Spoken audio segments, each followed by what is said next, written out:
Pro Wrestling.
All right, ladies and gentlemen on YouTube, welcome everyone to Being the Asylum. This will be episode 178. Now, I don't know if Omega Red's going to be joining anytime soon, and if he doesn't, unfortunately, we won't be able to do any fun topics. Well, these two got some topics, in hand to talk about when it comes to wrestling and other things we'll discuss for this episode. But I did send the link to Omega Red just in case if he does show up or not. But we shall see. But we'll find out if he sees the link and all that. And there you go. So coming off of this week's wrestling so far and other things when it comes to wrestling, there's going to be some things we're going to discuss when it comes to wrestling, or we will get to all that. But first, now even though we don't have Omega Red right now, we do got someone returning. So first, let me introduce the True Japer and the Wrestling Otaku. Yeah, I'm back. Do you like scary movies? No. Well, then again, then I watched JD from New York, so I figured that is a scary movie. Oh boy, you're a goon. It better change that What's up? intro because I'm actually apparently I'm the king of San Francisco now. So you might want to change it. The What's up? king of San What's up? Francisco. Yeah, what's up, Burger O? What's up? What's going on? Yeah, having too much In-N-Out burger. Yeah, I apparently live outside of a burger chain that's not even in the state that I'm in. So I just throw that out there. Yeah, I bet Jay would say, like, you got benched. You bitch, goon. Surprised he didn't say that. I honestly, surprised he didn't go there. Mhm. Wow. And also, we got in the comments here, Jolo Gamer. Hello. What's up? What's up? I want a fucking burger. Don't we all? Put Yep. the burger in the bag. I think it's great. Make a cookbook. Oh God. Just be careful, McDonald's, because there's something like going around, at least like in the Midwest. Kevin Smith wings. Oh boy. Kevin Smith Wow. AIDS. Oh my God. What Oh life? my God. McDonald's. Okay. Yeah, I remember there were some commercials of like the anime, like they were having like anime commercials at McDonald's. Uh what is it? A devil, like I'm a demon part timer or something. Like Oh it was some yeah. anime. They actually had like a campaigner for like McDonald's, and they had like anime like. Yeah, McDonald's, yeah. Because I remember I ordered McDonald's one time and like it had like the M, upside down to make it like a Oh W. yeah. Yeah, they had that kind Yeah, of mine that was- special sauce for the McNugget. I had that earlier this year. All yeah, it's right. for the weeaboos. Wow. Oh, Wow. I mean, it's a W, so I mean, maybe that's maybe there's a hidden meaning there. I don't know. Yeah, it's for the anime nerds. Wow. Nerd. Yeah, with their body pillows. Wow. Oh, jeez. Well, speaking Oh of yeah, I heard burgers, they're going to chicken Big Mac. You know, it's funny. I actually saw like a short of John Cena eating one with Oh, wow. I was like, wait, they're selling chicken Big Macs?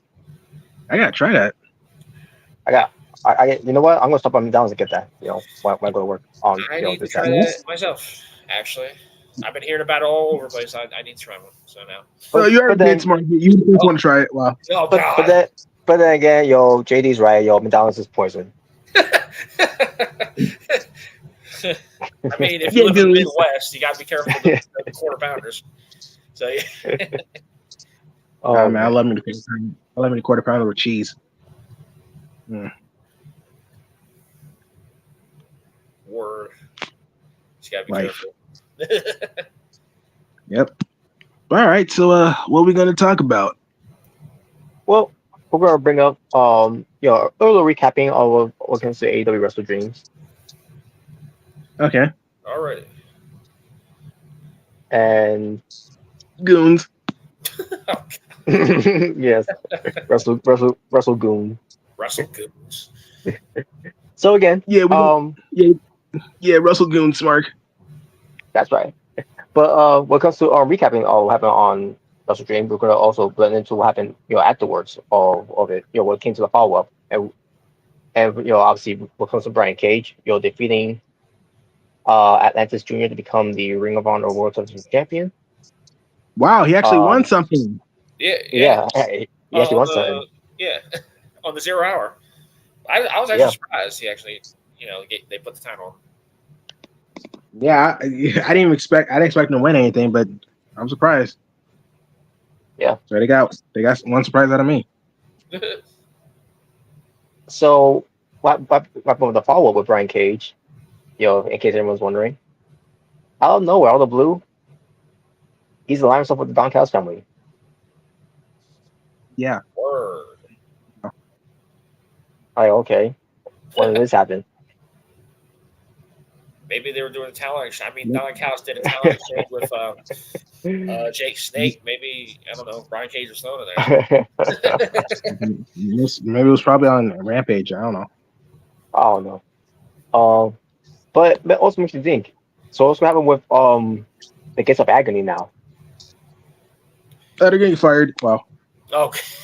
Well, Well, actually, like they cut a promo. I forget where, but they're basically like their own team now. They're separated from Brian Cage now, so they're just their own tag team, pretty much. yeah, I So remember it's tag they're team. also called. I remember they also called the Cage of Agony or whatever they were Yeah, going by. yeah. Mhm. But but yeah, but that's that match. So then we had Anna Jay defeating Holly Cameron, and the follow up when it comes to Anna Jay, she ends up being the next competitor when it comes to Mariah May's Beta Women's World Championship. And I didn't see Battle of the Belts, but I'm gonna check out on YouTube when I can. But but basically, Anna Jay beat Mariah May in a eliminator match. Yeah, I was actually Yeah, I heard about that. surprised. I was actually surprised they actually gave Anna Jay that win. So that means she's gonna get a shot at the title. When? Maybe I think that's in what next week on AW's Halloween show. Yeah, you know Uh, what? We're gonna pull Becky Lynch versus Bianca Belair, and yeah, Anna Jay's gonna take the title off her. There you go. Unless I'm thinking about Camille versus Chris Statlander. That's being promoted for next week. yeah. Looking Yay! forward to that because I love me some Chris Statlander and Camille is also thick. So, But yeah, Sim. oh well, wow, wow. oh wow. But anyways, well, because Anna Jay versus Mariah May, wherever that match happens, I just hope that the referee doesn't push down the shoulder of the opponent and start counting he did in this match. But then again, it was a draw show, so who cares? But the Acclaim with Daddy Ass Billy Gunn defeated MXM Collection with Rico. Yeah, Rico made a Yeah, I surprise heard appearance. Rico they did in AEW. It was like, wow. Hmm. Yeah, that like, I mean, it kind of makes sense because it's freaking I mean, MXM Collection, but it's like it's just out of nowhere. Yeah, I gotta see. You know what? I'm not. I don't want to see the match, but I just want to see like if did Rico and Billy have like any interaction with each other? they did. Like, They actually did. They Yeah, actually they did. did actually. Yeah. did And Rico say? Did Rico say you still look good to me? Oh wow, god. I You know don't know what? if he did. I don't know You if know he what? did or not, but Before that match took place, and they showed like Rico was MXM's mystery, the guy that they brought as the quote unquote enforcer, or whatever.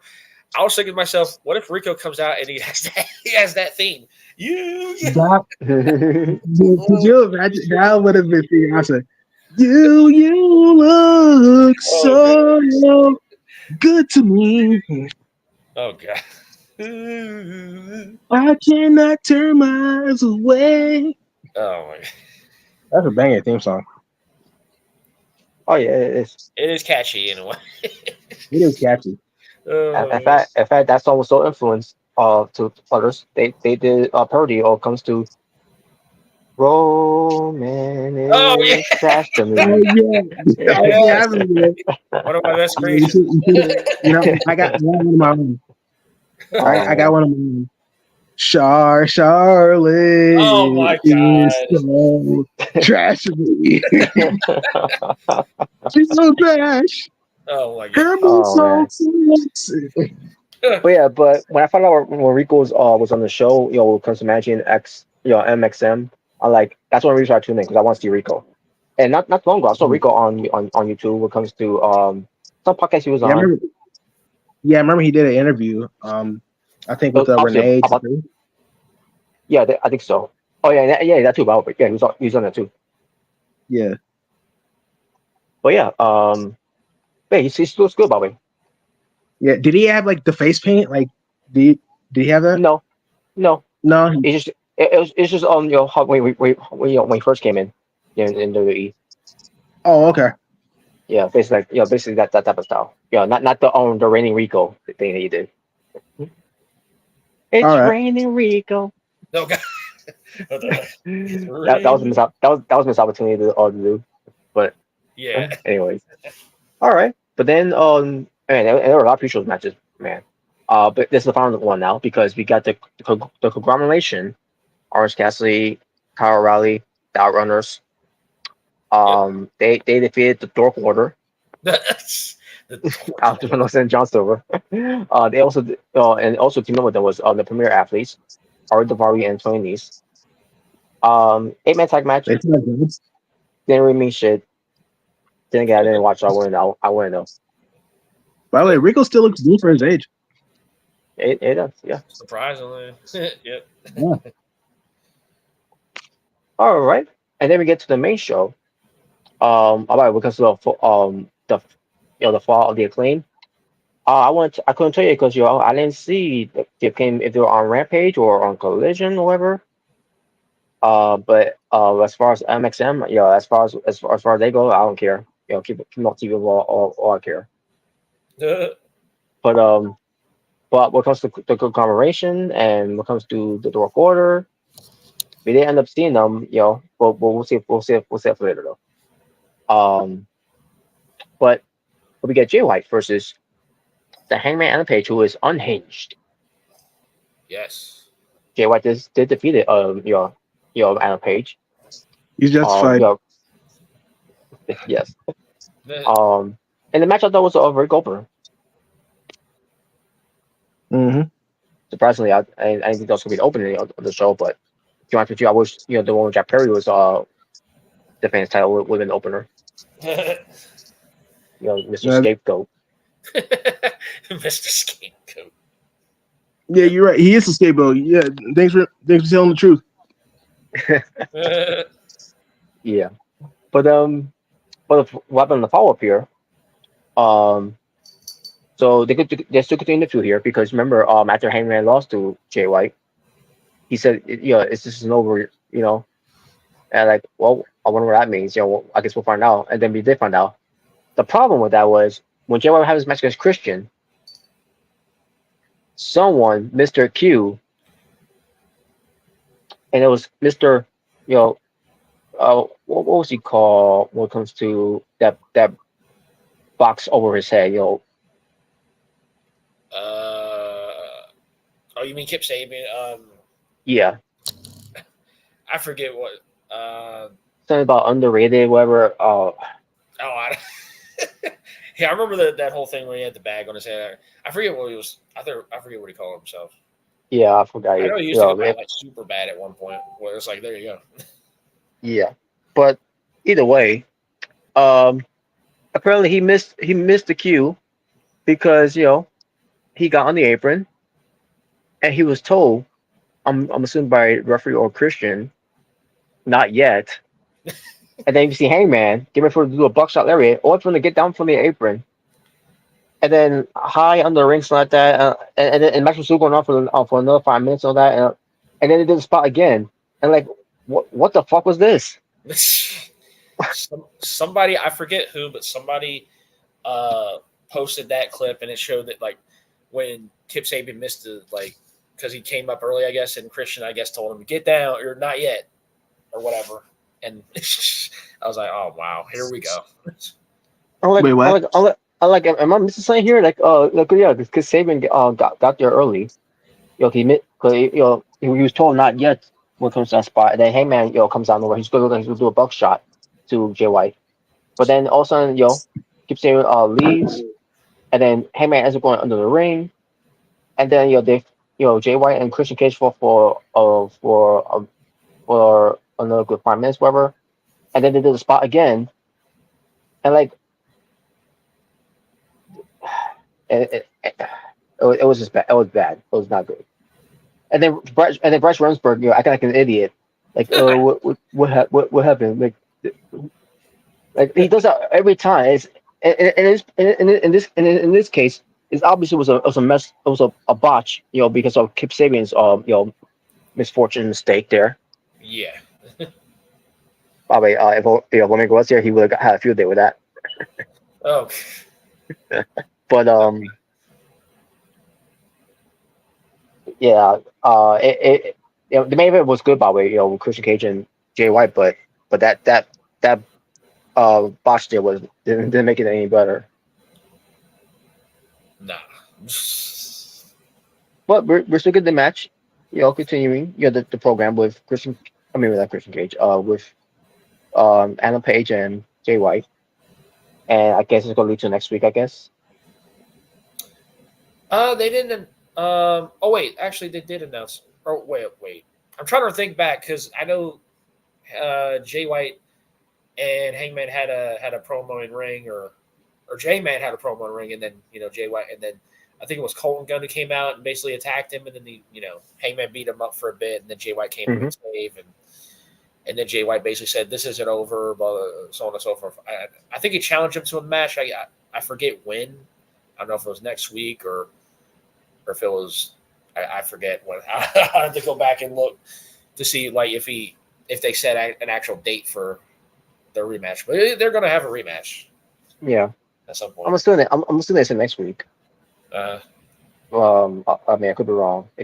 Unless I think it's somebody else, but anyways, we'll run through it though another time. But Mariah May defending her AEW Women's World Championship by defeating Willow Nightingale.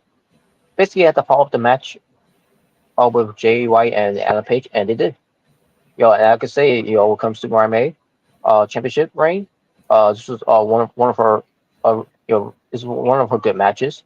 Ever since being champion, because her matches were kind of fell flat with Personal Rose and with Yuka Sakazaki. As far as Queen Aminata, I thought it was alright. Yeah, it was the better Lester those two evil matches that was not good at all. But this one turned up a notch. Will Nightingale and Mariah May.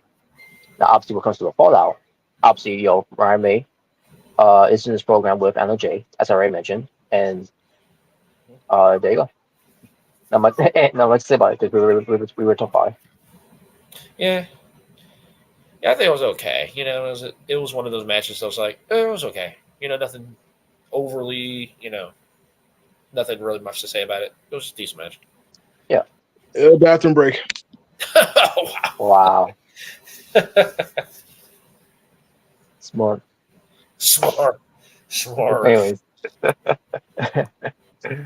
Anyways. So Jack Perry defended his AEW TNT Championship, defeating Kazuchika Shibata. The defense was stupid, by the way, but it was a way to protect Shibata. Yeah, the wrestler, right? And I didn't care for the match either way, because Jack Perry, he's not tough. Yeah, he is. Yeah, he is. What the heck? He is tough.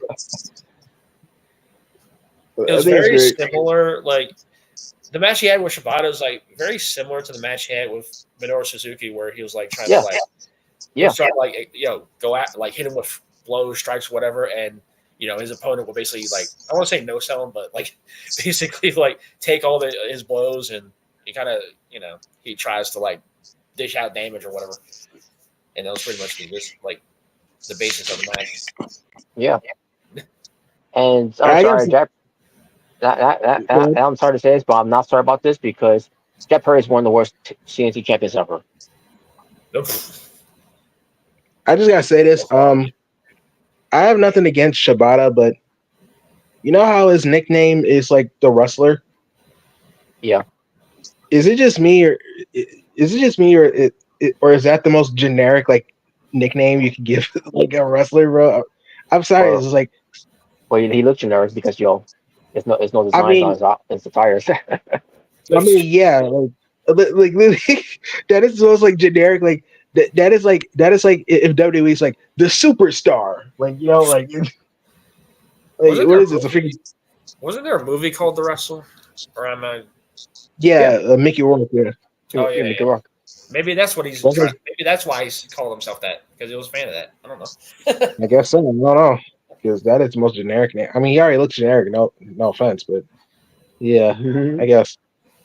I mean, geez, even Timmy Thatcher has he has a little more personality than Shibata. Like, I'm sorry, I don't know. Shibata's personality is him, speaking English with a phone. Yeah. Oh, I mean, it's guess something so. different. I say I that. guess it makes him. I guess it makes him unique. So it It's makes him something unique. different. It's something.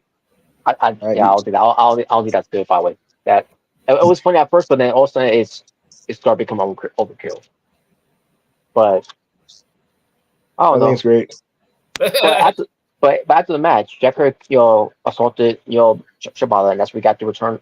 I mean, we didn't get the return yet because we got we got Dan Garcia coming for the save, and basically he's gonna be next in, and basically opposite, he's gonna be next in line for the TNT title, which he is. Yeah, that definitely gonna happen.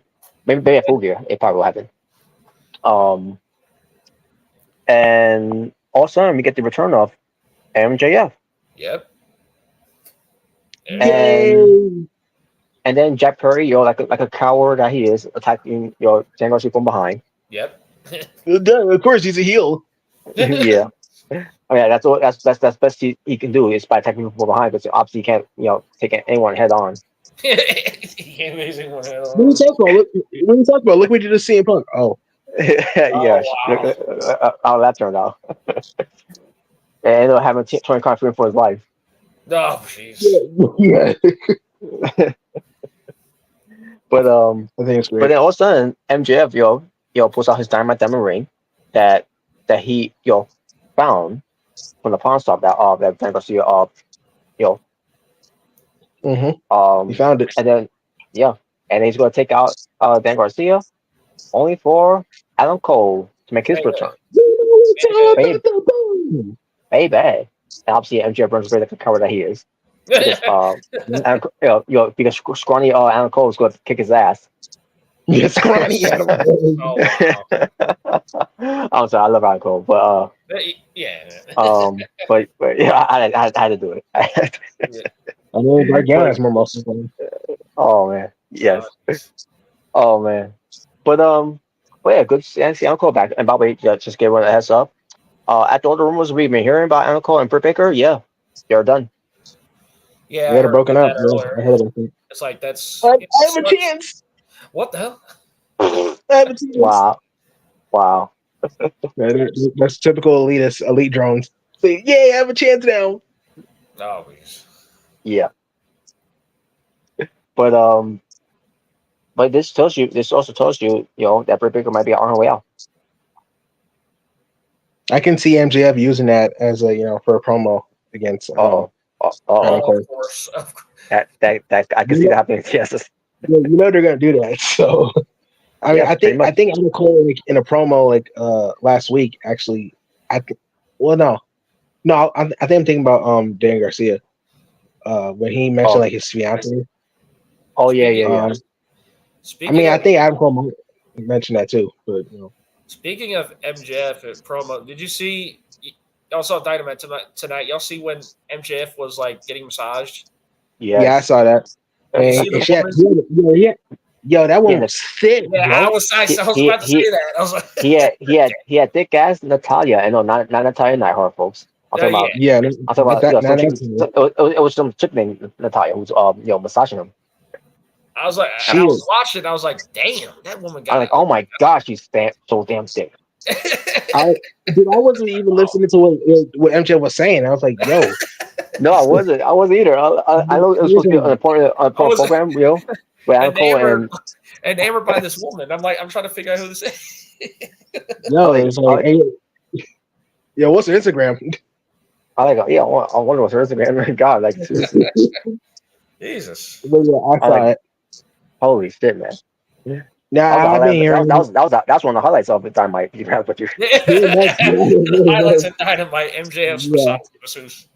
But yeah, so pretty much the roles have reversed. It's pretty much how it was like originally when it was Adam Cole when Adam Cole and MJF first met each other. Mm-hmm. MJF was a heel, and Adam Cole was the face, and obviously with the whole devil stuff, Mm-hmm. that's Which was the a flop. kingdom, which it was, yeah. Adam Cole was the heel, and MJF was the face. Now they pretty much revert back to face Cole versus heel MJF. Mm-hmm.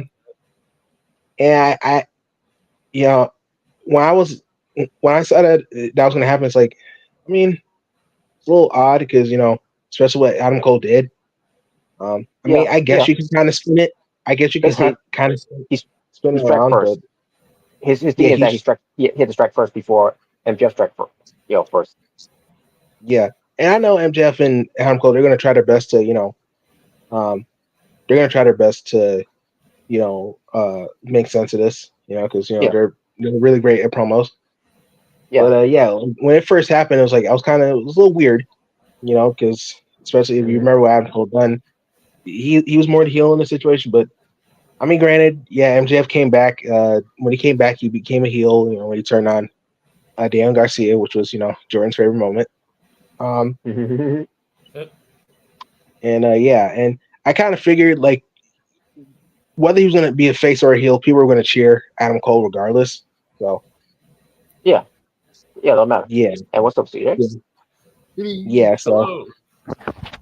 I mean, they really didn't have any choice, So For me, and I mentioned this before in a video I did, like when I was talking about this, MJF Adam Cole is like, MJF he turned the heel, so like when Adam Cole returns, it's like you really can't do much of anything else. It's like it's kind of like a lose-lose situation. They had to turn him face. It's like that's the only way they could, if they wanted to yeah, continue the MJF Adam Cole thing. Like that's the only route they could go realistically was to have Adam yeah, Cole. it couldn't be a heel versus heel situation because it wouldn't work that way. No, it wouldn't have made sense. Like, Yeah. Well, So yeah, and also we'll that, just see. and also they're still continuing the Salt and Spirit Kingdom thing. Adam, which Roger Strong did do. He did say it. I hated it when I heard that. Like, He's like, like, oh my "What?" god! I was like, oh my god, we're done with this. He's like, yay, Robert. You want to talk about highlights? Well, this was all low lights.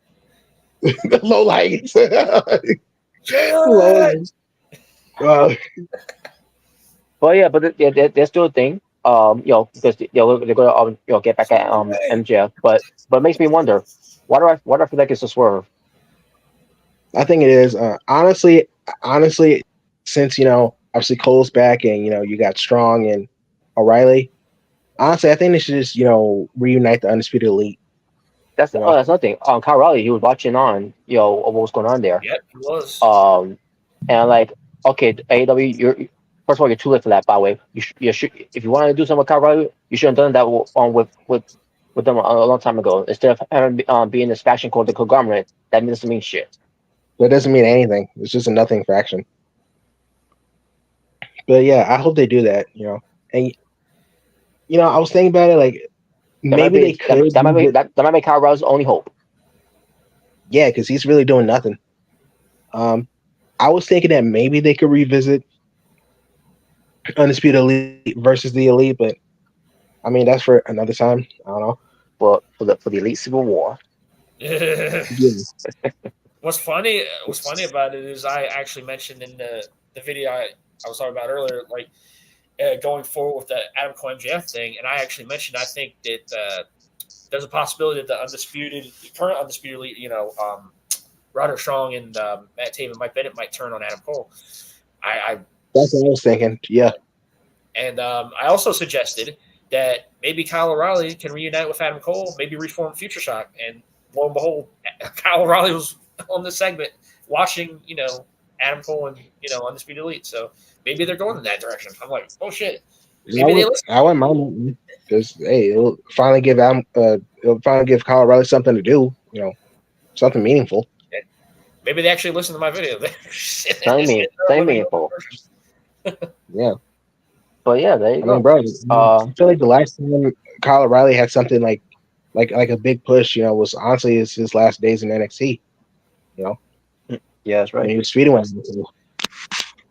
And Adam, Kyle O'Reilly, he doesn't like.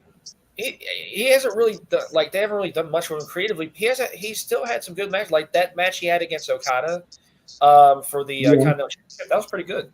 That was a solid match. Pretty good. Yeah. Yes. I just want to see them, doing more stuff with them. Yeah, exactly. He needs a put. So yes, he needs yes, to be part of something big. He needs to be part of something good. Yes, the conglomerate ain't working. It's not working. No, it ain't. No, it ain't.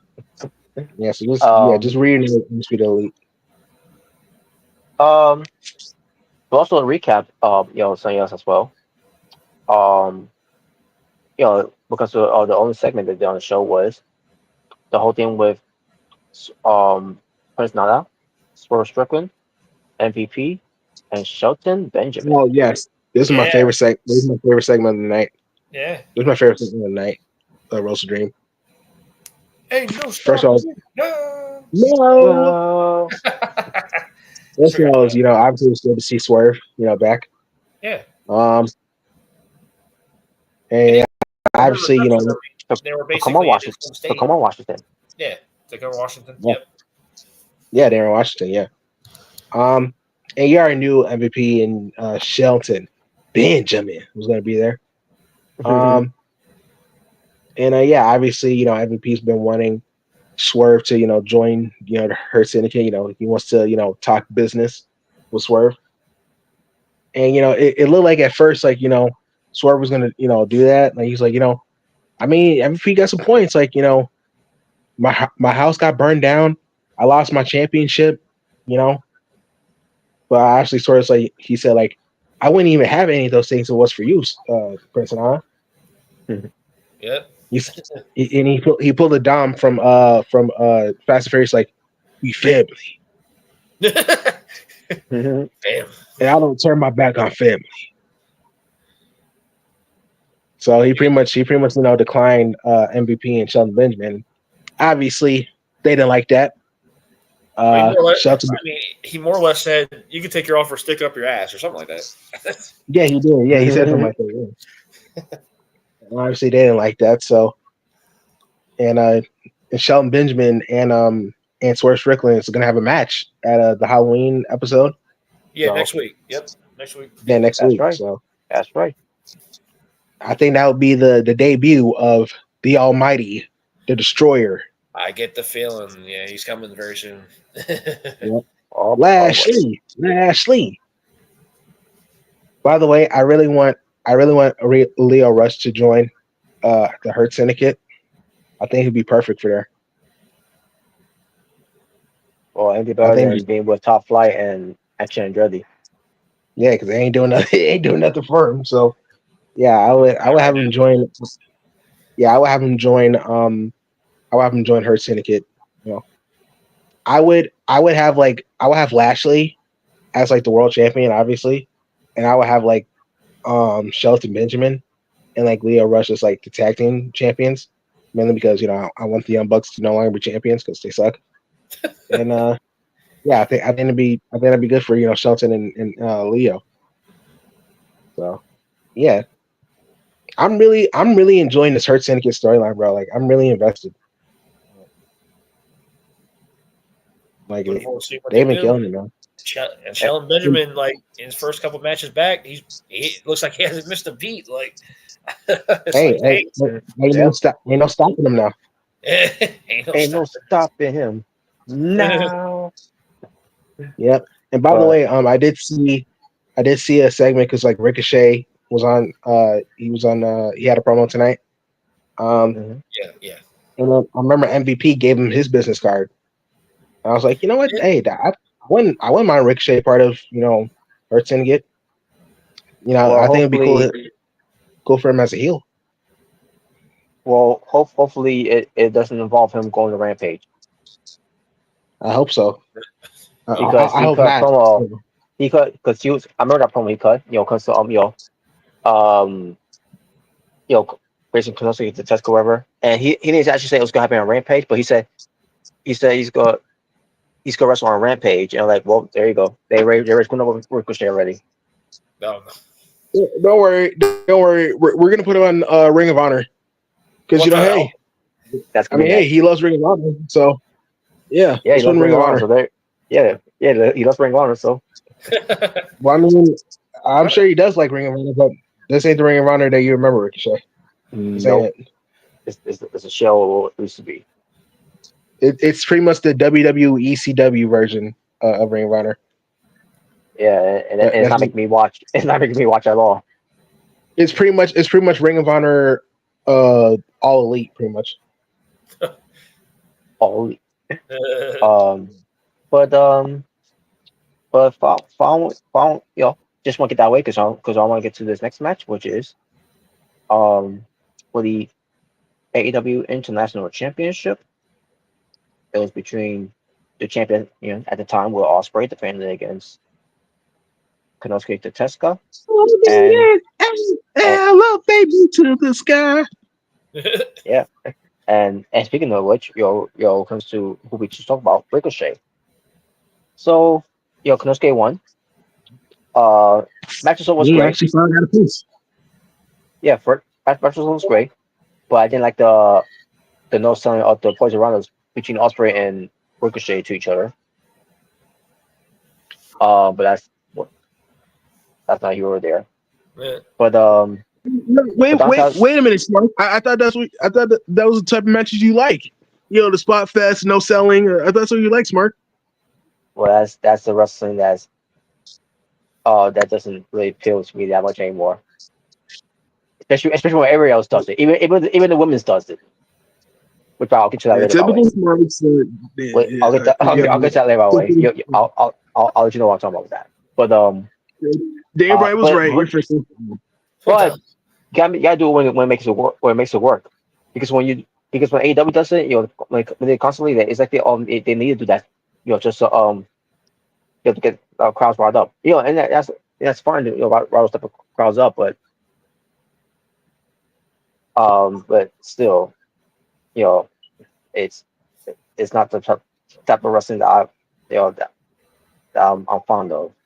But anyways, but Don Callis trying to use a screwdriver, trying to to screw Will Ospreay and fail, only for a hooded man, and he screwed Will Ospreay, and it was Kyle Fletcher. Yep. Kyle Fletcher did the deed. And obviously, Will Ospreay did lose again. Yeah, like I said already. He took him out. And then Kyle Fletcher took him out with a tackle driver. And now obviously, they did this what we could go where Kyle's going to give us his reason why he did what he did, and he said too bad. But then a week later, which was what we saw on Dynamite with Kyle Fletcher, he was calling his promo, and he gave his reason why. He actually gave his reason why he turned on Will Ospreay. Basically when it comes to being in his shadow, and people saying that he looks like Kyle Fletcher, and all that, and he's got a point there when it comes to when it comes to that, and then he said something to a point of that he sounds like Will Ospreay, and I'm listening to Kyle Fletcher saying that, like, no one said that. Yeah, Nobody said that. Yes, it If did. I know why he's really mad. I know why he turned down Will Ospreay. I know why. He's mad because the UK, the New Japan, the IWGP UK Championship got destroyed, and he never forgave him for that. Wow. It was control, but all right. But yeah, you got David Finlay to blame for that. But another thing was that but yeah, again, no one saying that Kyle just sounded like Will Ospreay. Yes, it does. But you also talked about how he because of Kazuchika Okada, who brought him into New Japan and having be part of Chaos. And what does he do? He stabs him in the back. Yep. I remember when you said that. Yeah. And then when it comes to Kenny Omega leaving New Japan, and Will Ospreay was still there, and Will Ospreay was going to be the heir apparent to be the leader for the leader of a of New Japan, and basically Will Ospreay was told that you're not on that level of Kenny Omega or something like that. I can't remember how he worded it, but I think that's right. yeah. So so Osprey, decided to leave that behind, and so basically, the whole point is that Kyle Fletcher didn't want to share the spotlight with Will Osprey because Will Osprey feel like he's going to overshadow him and everything, and then we get to a part where he's got the razor, the shaver, excuse me, Yeah. And then he shaves his head, not entirely, but you can do some hair on there, and I'm like, why do they do that? If you're gonna do that, just shave off the entire hair. It just looks weird. Yeah, just pull a But I guess, Stone Cold. Oh, but I guess well, I don't know what kind of, I don't know if he's going bald. To be honest with you, I don't guess I could look for him if that's what he's going for. Basically, he was saying, "Yeah, I'm not like you," or something like that. I'm not like No, you. He kept saying yeah, that over. he kept saying it all over again. Probably. Yes, he was. I'm not like you. I shave my At, head. at this point, he's gone insane by saying that. Yeah. I mean, yeah. So Kyle Fletcher, he's been doing a lot of losing, you know. But hopefully, this means they're going to take him, they're going to push him this time, and not have him jobbing anymore. No, they won't. No. Even Kyle Fletcher is better than John Cena, by the way. Oh, wow. Wow. Brought that up. Wow, that came out of nowhere. I don't know. Yeah, also random. I don't know. Jeez. Oh man. But there you go. That's Kyle Fletcher's new direction. He's shaving his head, and we'll see where we goes from there. And we probably won't see him until he wrestles on Rampage. So. I'm not like you. I got Hogan hair. What? Wow. Yes. But then again. Oh, You should have a bald spot like fucking Cena. No. Wow. Oh, come on. Why are you talking about Cena? Because he's trash. Oh, wow. Because he wants fucking boots. Wow. Anyway. There you go. Wait, anyways, moving on. But I'll tell you one thing. If there's one wrestling book that John Cena can ace up, it's Jinder Mahal. I'll get to him later, by the way. Oh, Jesus. Oh, God. But Hologram defeated the Beast Mortals 2 out of 1 in this 2 out of 3 falls match. AEW is ready, or should I say Tony Khan is ready screwing over, this Hologram character that he's created. Because the idea of Hologram is supposed to be undefeated, right? He has never been pinned, he's never been submitted. Oh, yeah. I know where this is going. Yep. Yes. So he actually won the first fall. So I think it was okay. So the second fall, it's gonna be the Beast Mortals, but you gotta do it. You gotta do it where you maybe win by count out. That could be a safe route. That could be a safe route to do something like that, right? But no, he pinned him, and the crowd didn't care. That was stupid, bro. No reaction. No. Oh my God, he got pinned. No, because the way they did was stupid. Because you're supposed. Here's the thing: you're supposed to build that, that Hologram's undefeated. So the only way, the only way Beast Mortals could have beat him was by a count out. That would have been a better route. But no, you actually pin him. You actually have him get pinned, and yeah, the fans didn't care. Because bro, you have this random match, not random, but you have a match that I don't think a lot of people was really excited about, and no, yeah, and then you have Hologram lose a fall, and well, I mean technically, yeah, he got pinned, but there's still one more fall, so it doesn't really count. Yeah, but still, he got pinned. he still got pinned. 1, 2, 3. Yeah, that's bro. That's if the Undertaker had a 2 out of 3 falls match at WrestleMania, and he actually got pinned at WrestleMania, to a fall. It's like, no. They will most likely protect him, and like, it'll either be because of disqualification or a count out. Like that was stupid what they did with hologram. Like, really, bro? You really could have a count out like win from Mortos. Like, you could have him like power bomb him or something, and then hologram tries to get back in the ring, but he goes to 10 and he loses. They really didn't think of that. Wow. Yeah. Hologram, and it's not me knocking this guy. They already failed him. They failed with hologram. This is a failed experiment. And I feel and I feel bad and I feel bad for him. Well, we were originally gonna have him get electrocuted, like how Goldberg did, but yeah, but we can. Yeah. I think that was gonna make a difference. The electrocuted Luchador. Okay.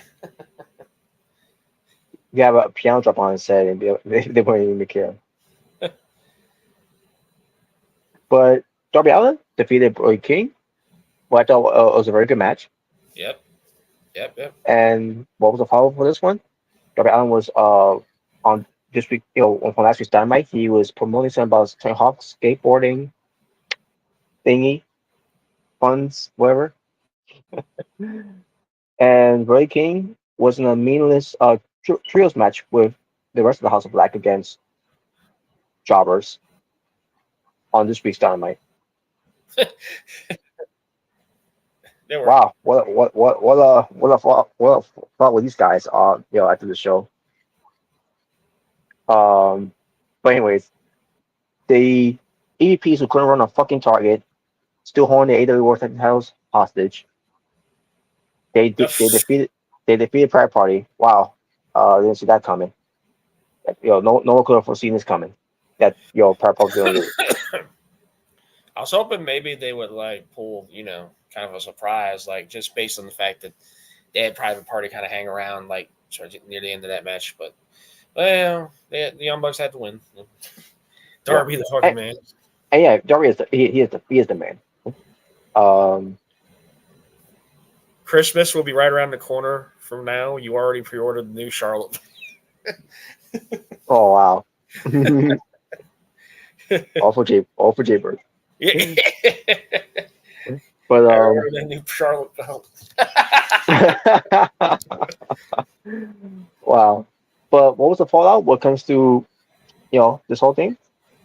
Well, obviously there was a match, a trios match, because we didn't get enough trios matches on that show for Dynamite this week.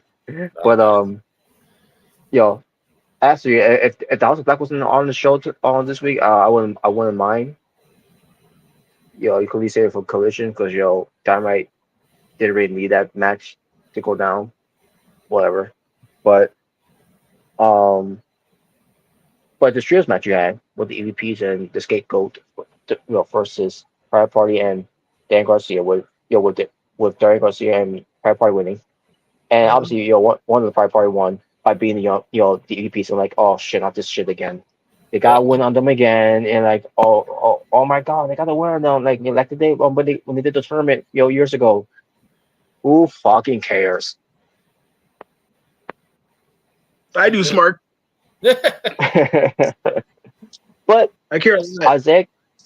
Isaiah Cassidy, he issues a challenge for not a shot tag titles, but the EVPs was not having any of it. They were walking away, and then Isaiah Cassidy said, if we don't win, then we we split. Yeah, we split up forever. They split up. That stipulation. And it's going to happen next week, by the way. Next week on AEW. Yeah, it's going to happen next week. And get ready for your Pride Party to no longer have a party. After that. We shall see, man. It's like I'm hoping maybe they'll surprise us. Oh my god!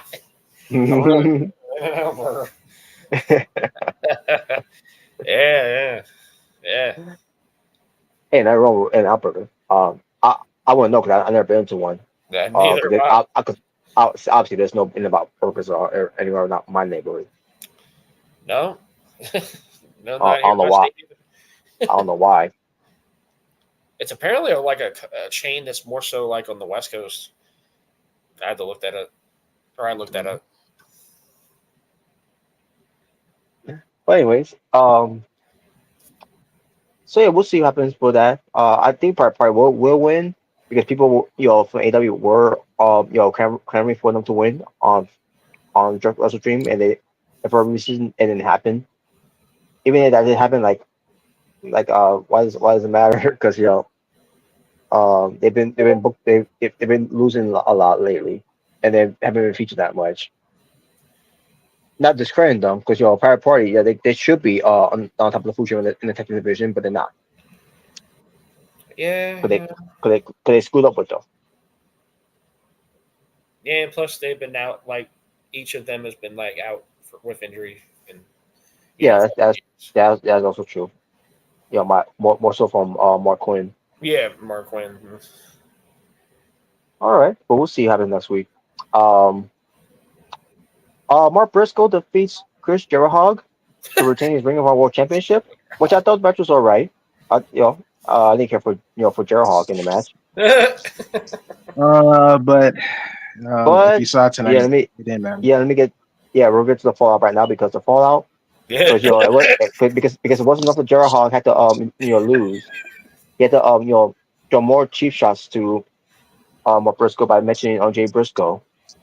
And then Mark Briscoe gives him a match again, only to be in the Ladder Wars match. And then when I see the match, I'm looking at the match and like, why do we have tables here?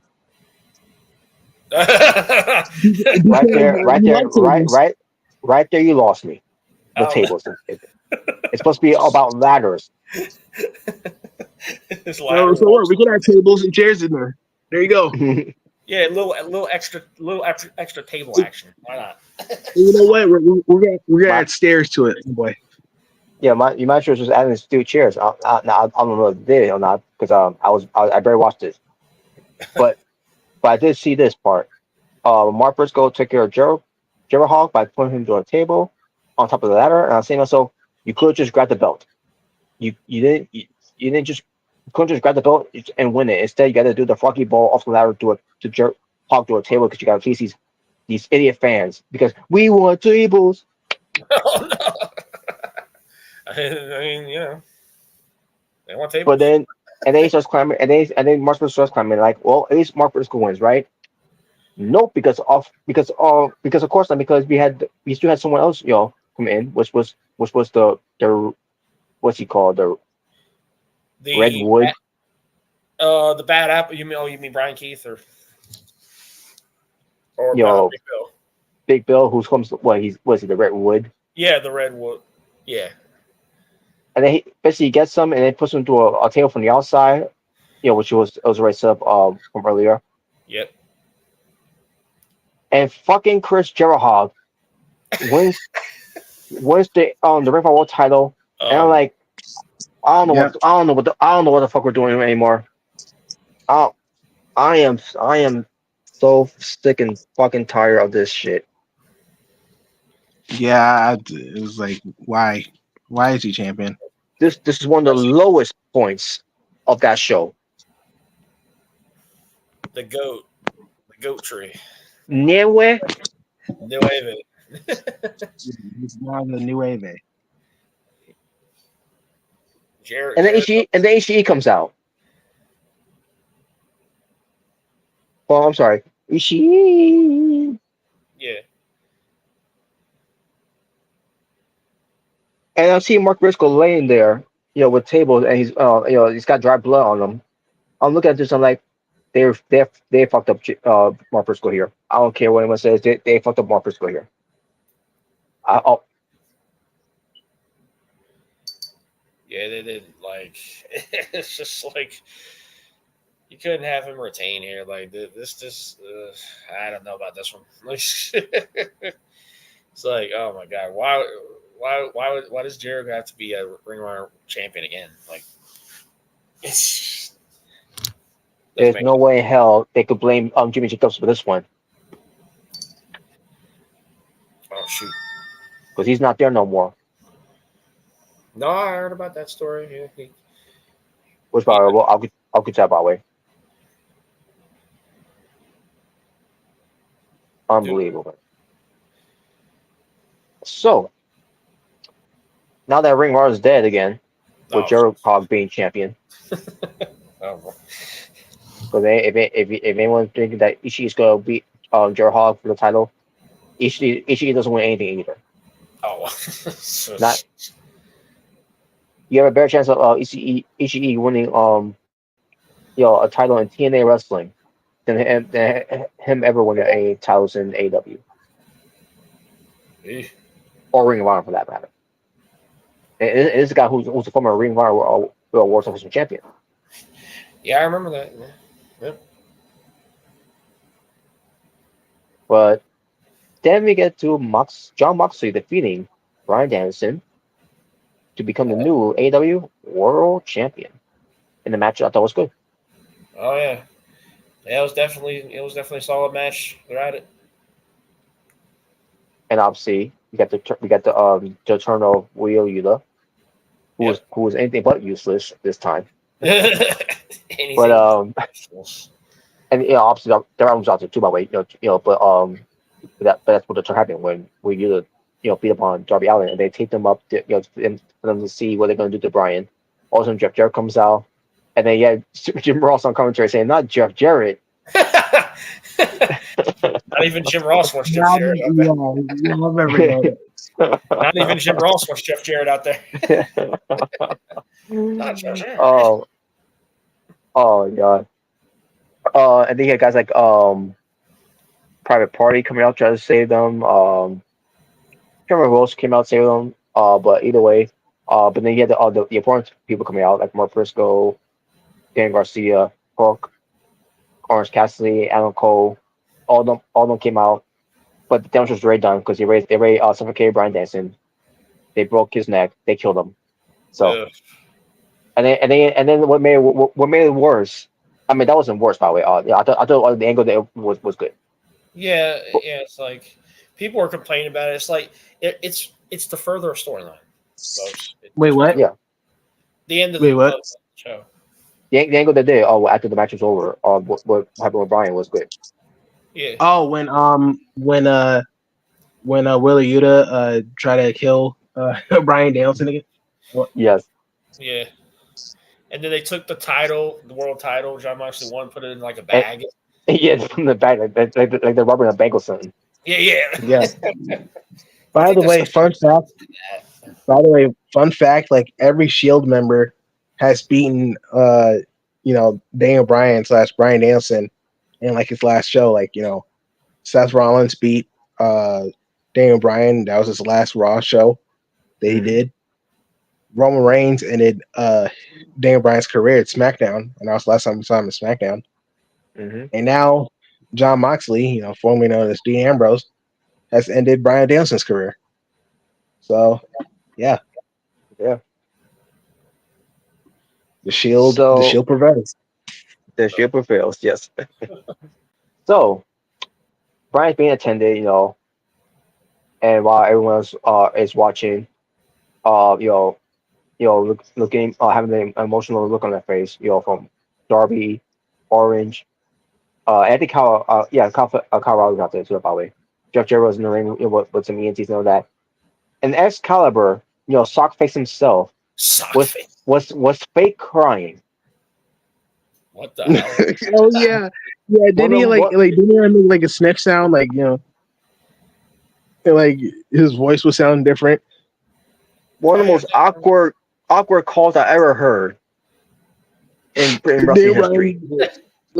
Bryan Danielson's a friend. You fucking pussy. I think I remember that. Like, I remember like one of the commentators like something like that. I was like, what the? He ruins everything. Oh come on, Robert. If it was Renee Young, you wouldn't be mad at her. No, Renee Young would be like, "Oh, come on, Come on, yep. come on, Come on, John. Why are you doing this? yeah, yeah, come on." Yeah, well, how she feel about what Moxie's doing? All this. You gotta wonder. Yeah, you gotta wonder.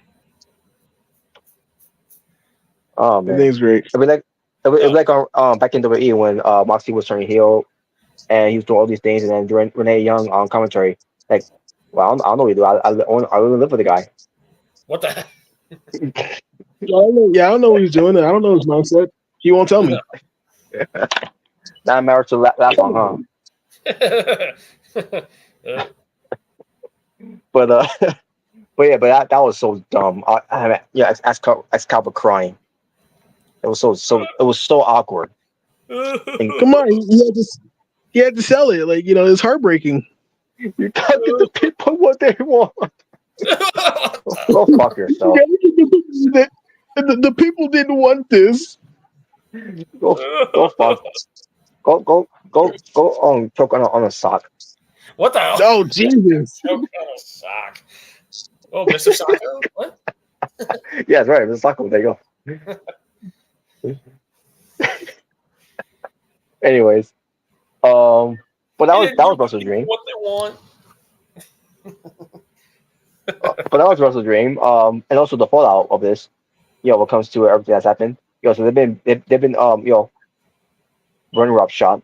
Because so people are comparing them as NWO. No, they're not. I've heard people say that. It's like, no, they're not, people. It may be like, they're going around beating up people, blah, blah, blah. I mean, we've seen the angles like this before. It's not NWO. Yeah, you're right. It's not the NWO. It's this the new Aces and Eights. There you go. Oh, It's the Nexus. It's the Oh, the Nexus. Oh man. But yeah, no, and they said the same thing with the new Elite after what happened with Tony Khan. No, yeah. Excuse me. But yeah, so what they do with the follow up? They have them, guys like the Dark Order, Top Flight, Action Andretti, all fighting these guys, and I'm like, really? There's nowhere else they couldn't gotten. But I think it's just for the time being. Hopefully, it's just for the time being, and then later on they'll have somebody like more credible. But then obviously when they did a collision was they continue more wreaking havoc on the roster, and then we saw this week on Dynamite. They're waiting for them to show up, and like, okay, we see some credible people there. That the conglomerate, minus Rocky Romero. But I like Rocky Romero, but again, you see the Dark Order. I'm like, get them out of there. Like, they're jokes. Just go back to Ring of Honor. At this point, Dark Order. Like give me a break. Why is Dark Order still a thing, bro? I don't know. I mean, I guess he went for Brody Lee Jr. to be something, but that's not until he's 18. Come on. Well, how long you gotta wait? Well, yeah, you got a long wait. I don't know. And speaking of which, whoever the Preston Vance, the same Preston Vance who's 10, and then he's being part of La Faction, and then also he's not in there anymore because Bruce kicked his ass, and now he's nowhere to be found. He's MIA. I don't know what they're doing. I don't know. But either way, Chuck Taylor was taken out, this week, by the hands of these renegades of, I don't know if it is, I guess we call them Blackpool Combat Club, or what they're supposed to be. Well, they haven't really given themselves a name. Everybody's just been calling them the BCC still, like the new BCC. Yeah, pretty much.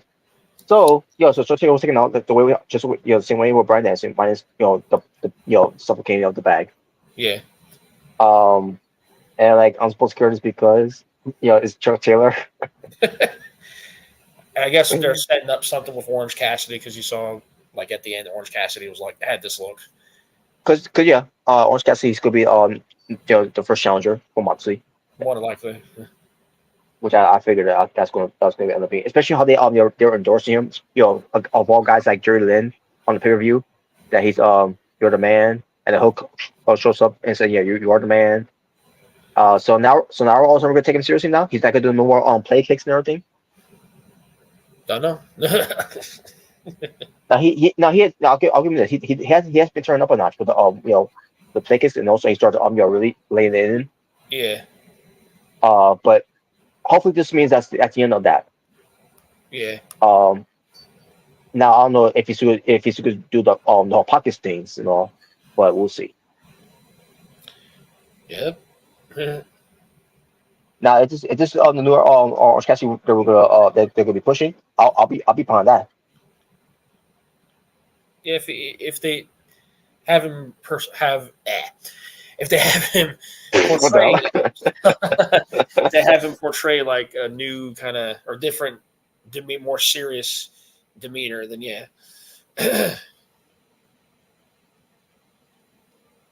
Well, hopefully we do get that, and then after that we can celebrate at the Golden and Out Burger.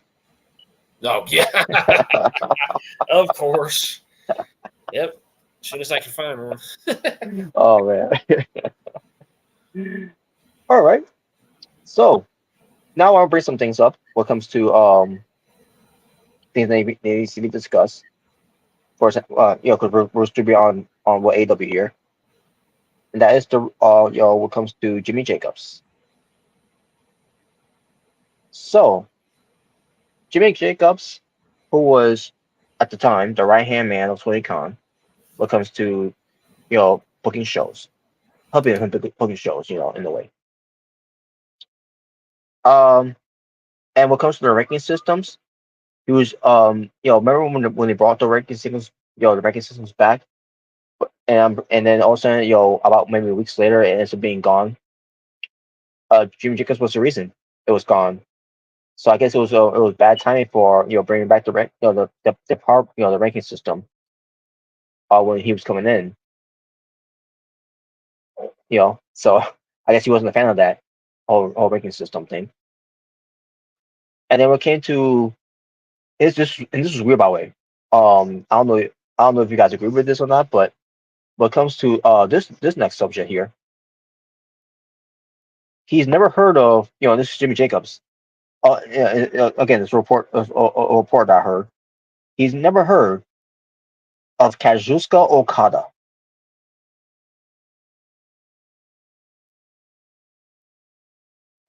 The same Jimmy Jacobs who was at the first All In show. Because last I checked, wasn't Kazuchika Okada who was going through his phases, with some outfits he was wearing, and he had some balloons, and he was facing the villain Marty Squirrel on that show. And Jimmy Jacobs was in a battle royal, by the way, just like a zombie princess with that princess outfit.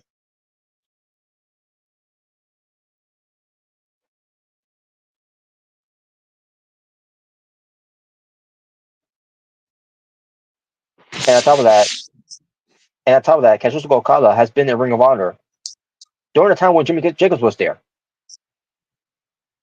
Oh, was he? Yep. So this whole thing of Jimmy Jacobs never heard of Kazuchika Okada. I'm like, I don't buy it. I don't buy into that bullshit. No, I don't know who he is. Who's Okada? Oh, he's talking about the guy that says, "I'm so sorry." That guy. Yeah, that guy. Yeah, never heard of him. Yeah, I don't know who he is. Wow, that's crazy though.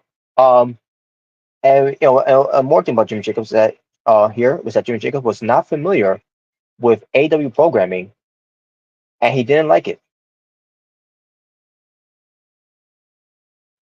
Um, and then we came to you know the learning tree program. He was behind the whole learning tree stuff they were doing. But then again, if he was behind this whole thing with learning tree, then why did it suck? The same Jimmy Jacobs who was behind the whole list of Jericho in WWE, without there were some great gens there during those times. You know, you're telling me the same Jimmy Jacobs that was involved with that where that got over, but this learning tree shit that Jericho's doing hasn't did not get over. I find it hard to believe that James Jacobs was involved of any influence behind the learning tree. When you got TK, Tony Khan, booking shows where he's booking for the sickos, and he's basically booking things that he want to on his shows. I think it's great.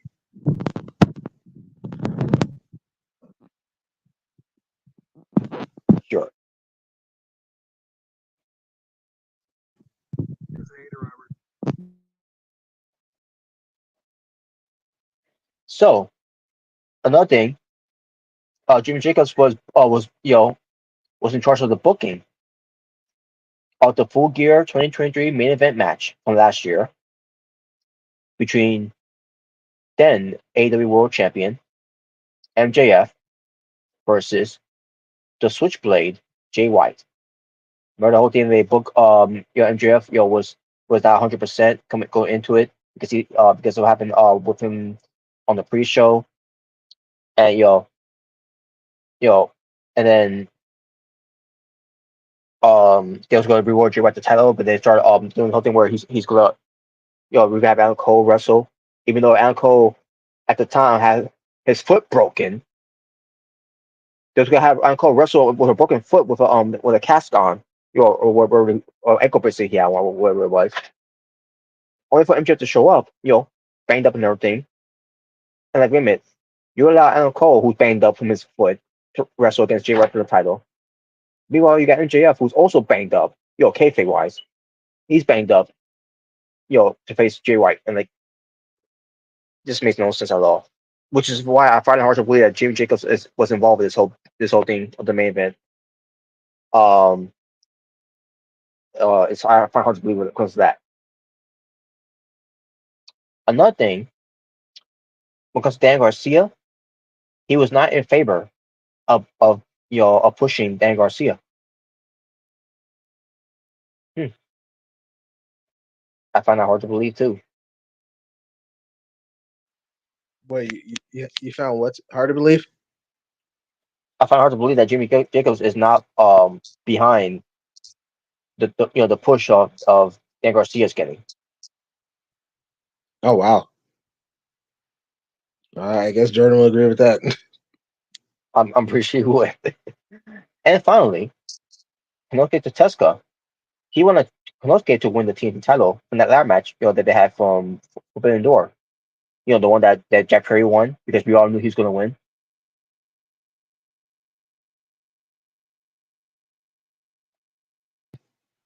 And the other guys in there too, like Mark Briscoe, who was Ring of Honor World Champion at the time. Not, I can't be understand that. I can't be understand that now. At the time, now, fucking Gerald Hall winning that. Yep. Fuck, No, yeah, piece of Jared trash. Hogg. That's But Jared yeah, Hogg for also, you. but you also got Leo Rush in there. You had um El Phantasmo, who's in there as well. Yeah, basically those guys that were in there, and we all knew it was gonna be Jeff Perry winning the match because they want to do the whole thing with the new elite is have all the gold, and they did, and there you go. That was basically what that whole thing was.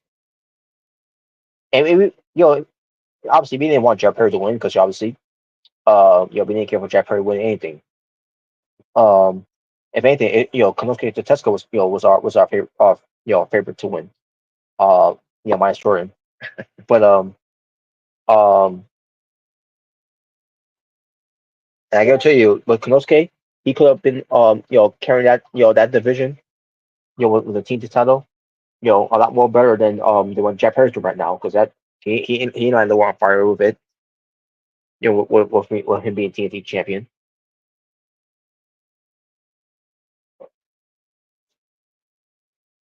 So yeah, so they say that he resigned, but if he did resign, that's probably because TK is you know was not really get listen to what he was booking and everything all that. So basically, he has to be the scapegoat. Talking about Jeff Hardy being a scapegoat. He's basically the scapegoat when it comes to bad book. These so-called bad booking that Tony Khan was involved, and they, it's going to have Jimmy Jacobs take the fall and all this. But if Jimmy Jacobs is the reason why the ranking system is gone, well, that should be there should be no stopping you or bringing back now. What's back? With him being gone now from AEW because he resigned, but I think they may let him go on his contract, and then not only that, apparently he signed an NDA, whatever that means. Look at these guys signing NDAs after they're gone from the company, from AEW. Makes me wonder if Kylie Ray was also signing an NDA after her release. For reasons she left on that during that time. Yeah, speaking of which, I haven't heard from Kylie Ray in a while. Oh, you'll hear from her once I get to Sun. What I'm about to get to. Okay, Which is yeah, which is the good thing, by the way. okay, good. So, what comes to the regular system, comparing Jimmy Jacobs was the reason why that was gone. The moment they brought it back and it's being gone. So when he got in. So what's to stop you to bring him back now? He's not there no more. So how about you bring it back then? And actually, back up your word out there. You're gonna take this ranking system seriously, which let's face fact it wasn't taken seriously when they first did it in the first place. Because you had MJF winning a lot of matches, and yet he's not going after any titles during those times.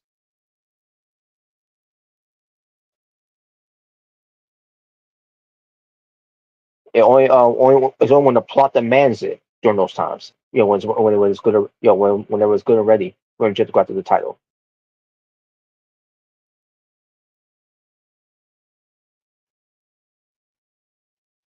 See, I don't buy into it. If it comes to this whole thing, like it's got to be more to it than that.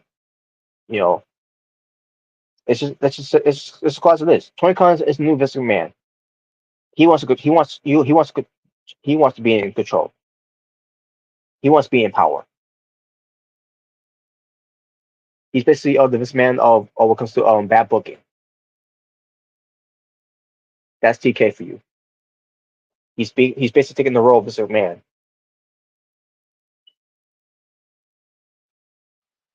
Yeah, pretty much. It's just some of the booking decisions from Tony Khan has been really really questionable. It sure has. Yeah, it's crazy, man. Like I feel like ever since Triple H got into power, creatively, since he's been head of creative, I feel like Tony Khan's been kind of losing it, man. What up? What is up? What's up, Jordan? It's just Jordan.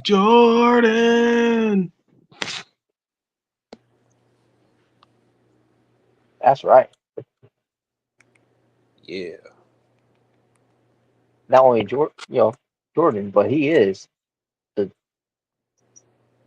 the belt collector of PWTF. Hell yeah. It's been a long time coming. Hell yeah.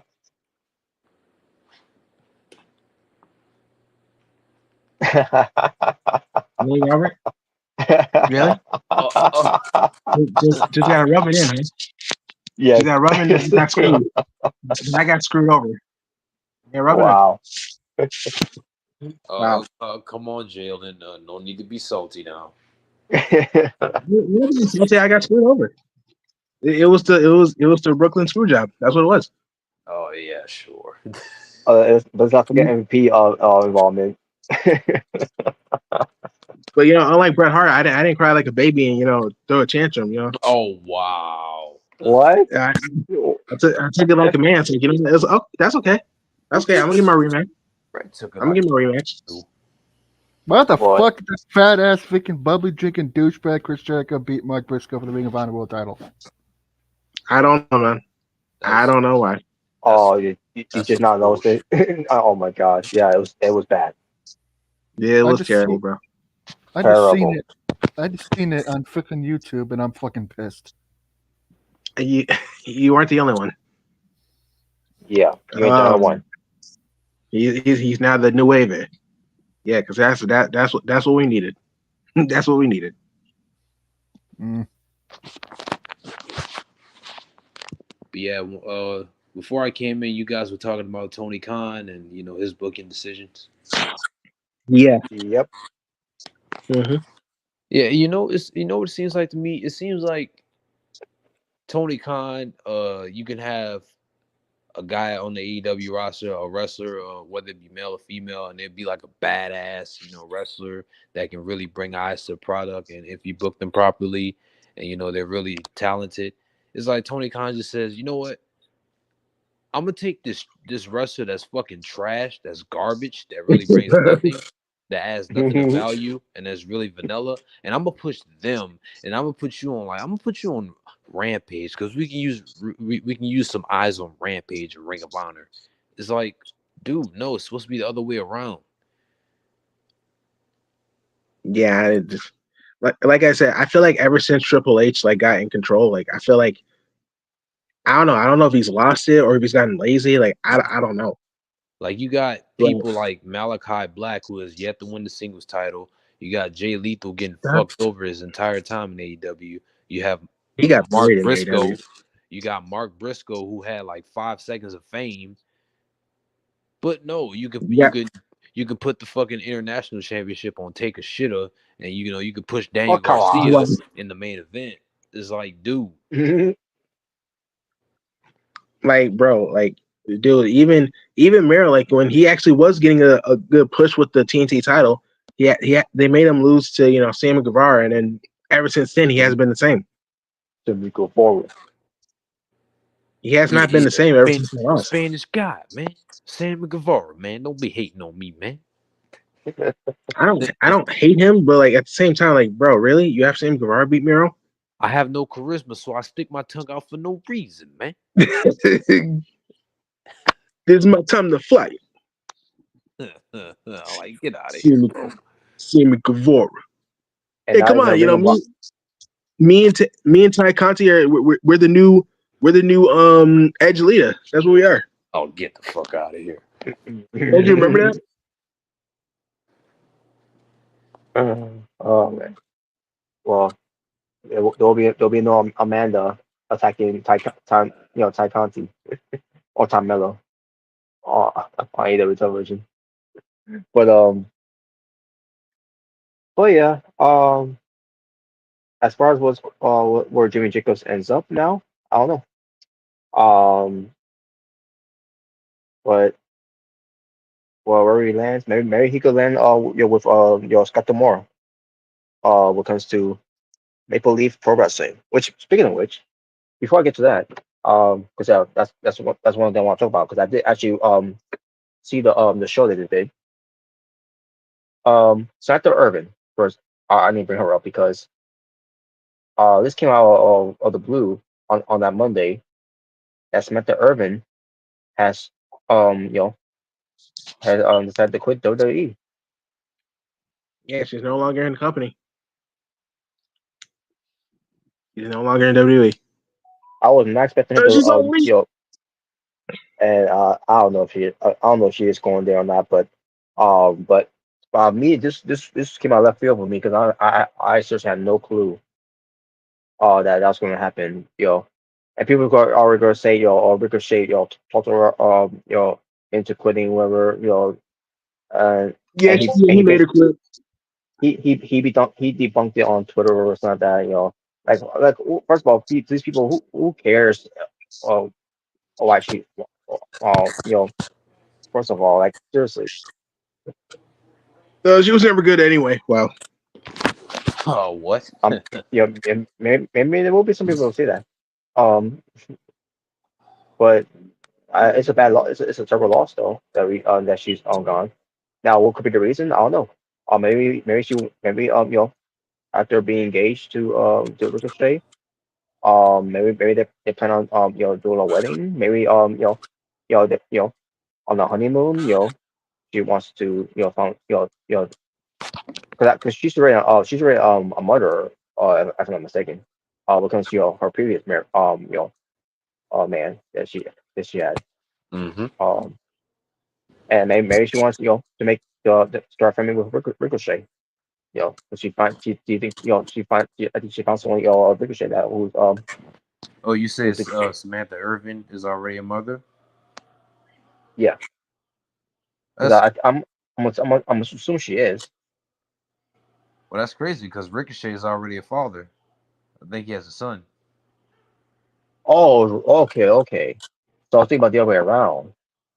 Let me see. Let me see though. Okay, Samantha Irvin had actually, yeah. So you say Ricochet's got a son, all right? So okay, that's part.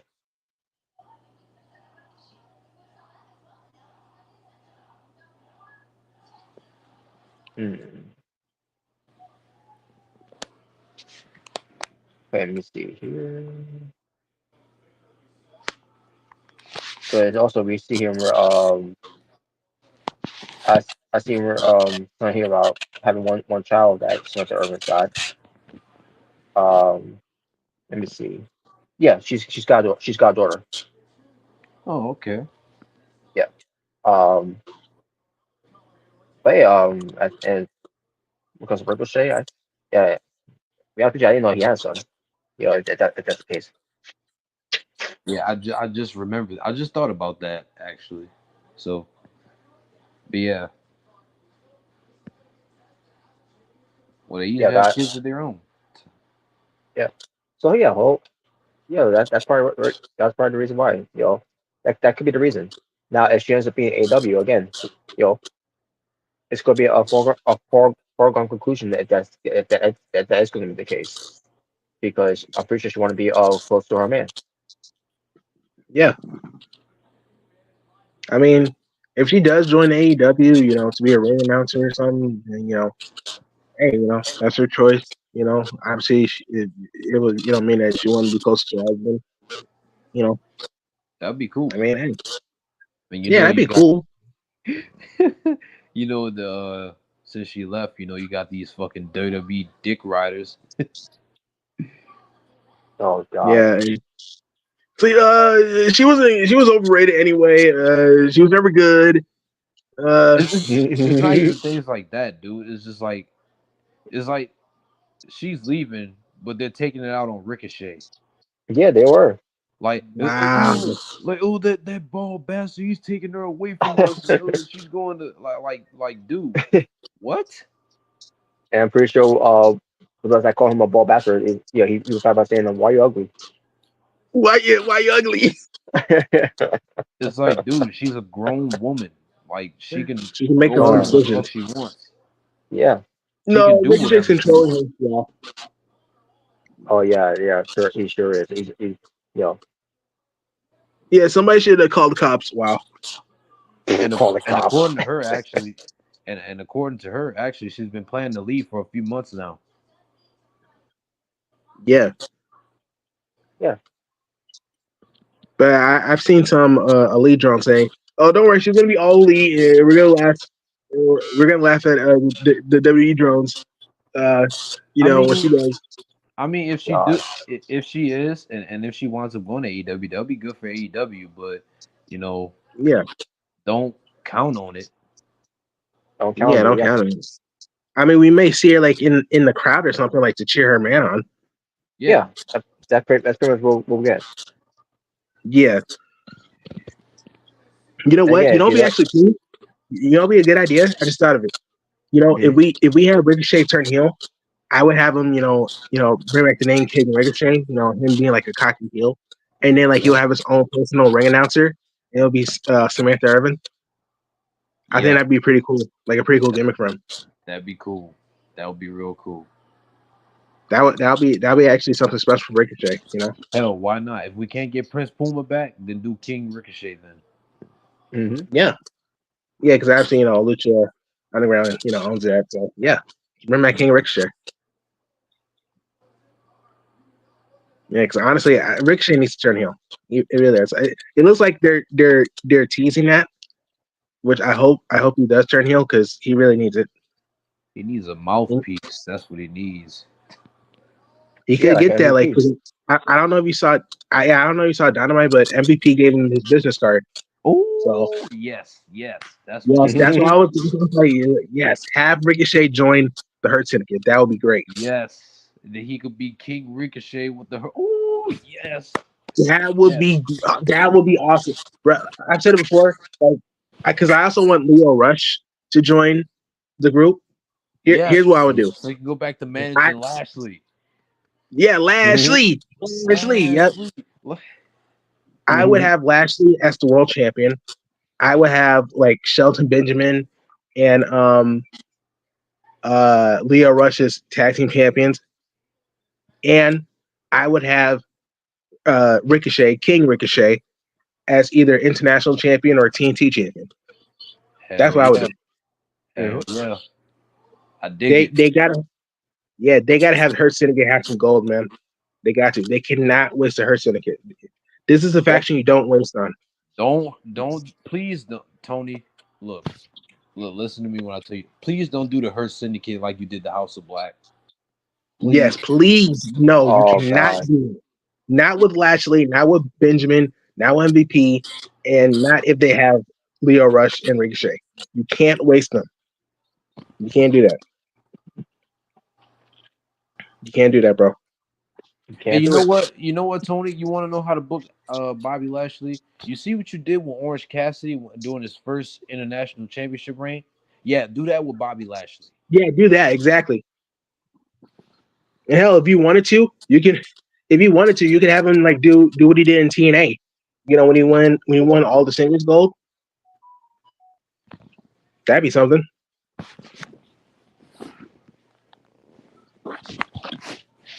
But yeah, man, like they cannot mess up Hurt Syndicate. I would definitely like Ricochet to join Hurt Syndicate. Like that'd be perfect. That'd be perfect for him. We Mhm. can have Ricochet versus Swerve Yes, yes. or King. Yeah, King Ricochet versus Swerve. Like, ooh, that would That cook. would yeah. I don't know who Ricochet and a Swerve is. I just know Prince Puma and Killshot.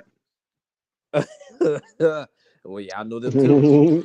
Well, they were the only black luchadors in Lucha Underground. So Yeah, we never knew who they were though. I don't know who's under the mask. So yeah. I mean, I keep That's hearing right. people saying that El Generico was Sami Zayn. Like I don't believe it. Wow. Mm. All right. But yeah, man, they can't But they can't mess up Hurt Syndicate. They can't mess that up. mhm. I guess we'll see how it turns out too.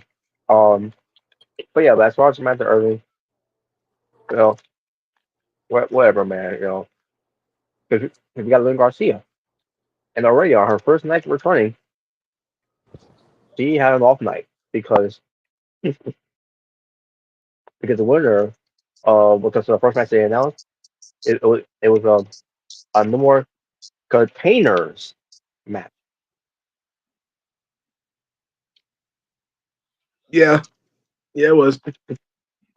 And not only that, but Liv Morgan and Raquel were almost coming out for the second match against Io Sky and Kairi Sane. They're being accompanied by Dirty Dominic Mysterio, Hmm. even though he wasn't out there until after the match. Oh, she spoiled it. She no, well, she predicted it. She's but it, but she had a vision. but wait, it gets better because when Rey Mysterio Jr. and Rey Mysterio Jr. aka Dragon Lee. Um, Mm-hmm. we're facing um, oh yeah, American Made, which was the Creed brothers. American. Mm-hmm.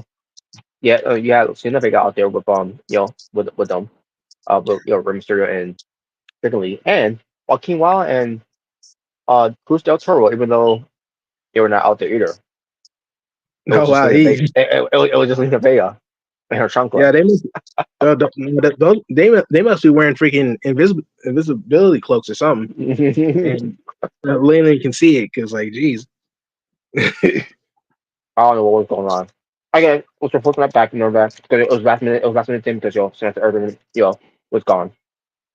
But Yeah, my God, traitor. Wow, wow, wow. But it's Mysterio and Dragon Ricochet's Lee, fault. they did win though. They advanced. And Mm-hmm. as far as um that the more containers match that happened earlier. Not who was in it though. Oh yeah, it was New Day and uh Alpha Pain. And once again, Alpha Mm-hmm. Pain, again cannot win a match to save their lives. The failure testament that they are. Yeah, you didn't like when R-Truth helped them. It was great. To be honest with you, when I saw Arcus out there, I'm surprised he was being serious this time. Yeah, he was. And after the match, even though obviously New Day won, obviously Octopus Pain and Five Seven beating up R-Truth, and uh, Kobe was like, you got to help him. It's like, no, we won the match. It's not a problem. Mm-hmm. He's right. He's right. You can't Dude, force him to get injured. what if it was Shinsuke though? It's like, no, go save him. What are you doing, Xavier? Save him.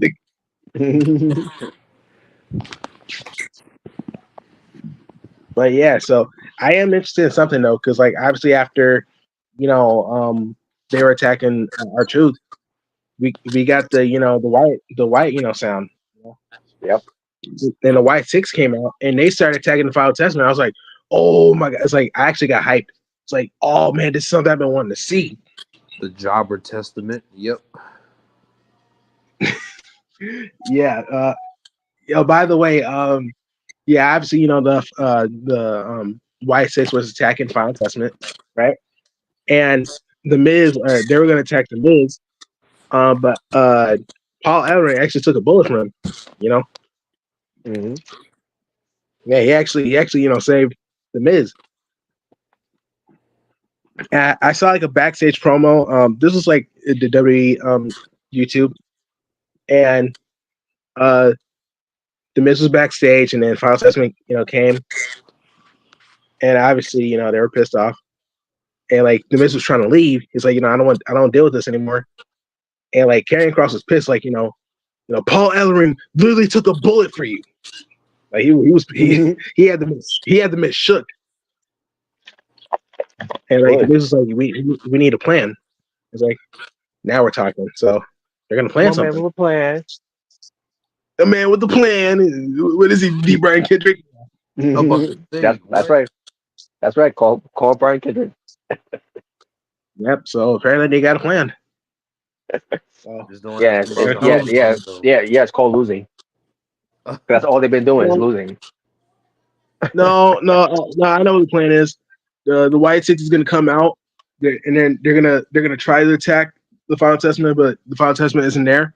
And then it gets dark, and then the Final Testament attacks him from behind. Giving them a taste of their own medicine. Yes, but Yeah, yeah, that's how it's gonna go. I mean, Oh, by the way, this will be interesting if if the failure assessment had been jobbing. yeah, but a little But off topic. A little off topic because I want to talk about American Male. Like, is it just me mhm. or do I find freaking like Brutus Creed hilarious when he's calling people nerds? Like, like have you seen like Brutus Creed like like doing the laugh and calling people nerds? Like like you remember what he did with Xavier Woods when they were backstage? Oh yeah, yeah. He's like, nerds. Yo, he's funny, bro. Like, I believe trying to oh be man. Luke Gallows now. Yeah, I guess so. He must have loved that gimmick. He's like, you know what? I'm gonna steal that. Hey, to his credit, it made me laugh. So he's doing something nice. He's doing something good.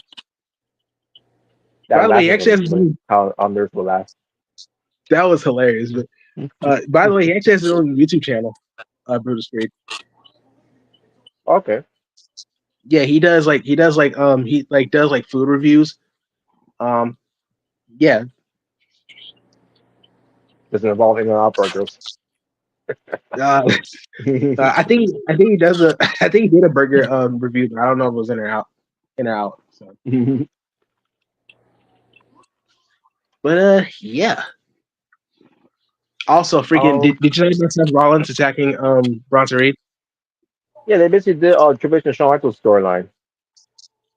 Yeah, because like I mean, obviously you knew Seth Rollins was some revenge because like I mean Brutus, not Brutus, Bronson Reed tried to kill this man. He did like 6 tsunamis. Right? 6. I thought it was great. Me too. Yeah, obviously. But yeah, yeah, I know, I know. Like I wish it was Randy Orton. I wasn't even going to say that. You're I thinking actually thought it was great, but you know what? Since I mean, now you mentioned it, Jalen. Not bad. the idea. This time it actually be the end of his career. Wow. Wow. Oh man, but yeah, they started brawling. I think it was actually in the beginning of the show, Yeah. because Bronson Reed was walking. He was walking, most likely to the locker room, but then, uh, Seth Rollins attacked him. They start brawling, you know, and then Seth Rollins actually runs to the ring, gets a mic and tell him, "Hey, you want to go crazy? Let's get crazy. Bring your ass out here." And then Bronson Reed, he comes. He's pushing away like security because they're jobbers, and um, they start brawling and stuff. And I remember like Seth uh, Seth and Bronson, they're outside the ring. Seth was on the announce table, and it looks like Bronson was going to give him another tsunami, but obviously he missed. And yeah, they were able to separate them, but not for long because later they fight each other again. Mm-hmm. And it kind of felt like like when you said like Triple H, Shawn Michaels. Yeah, I got that vibe a little bit too, because obviously if Yeah. you remember like because obviously you remember like how like Triple H and Shawn Michaels did it. They were brawling everywhere. Mm-hmm. Even where the general And of, manager was. and of course, who's booking the shows now? Yeah, I mean, hey, Triple Coincidence? I Ego, think not. coincidence. Triple Ego, he can't help himself. You got to make references to his old rivalries, like the ego guy. What's next? People like you don't deserve to be champion. Oh no, no! What's next? Freaking like where you gonna have Karrion Kross break into someone's house? Wow. Yeah, pretty much. My God. No! Actually, imagine freaking Uncle Howdy breaking in Karrion Kross in Scarlett's house. Like, Oh, and Scarlett screaming, yelling. You're a Scarlett's wrestler. screaming. You're a wrestler. Like, what? Oh man. What do you mean, Robert? Uncle Howdy is scary.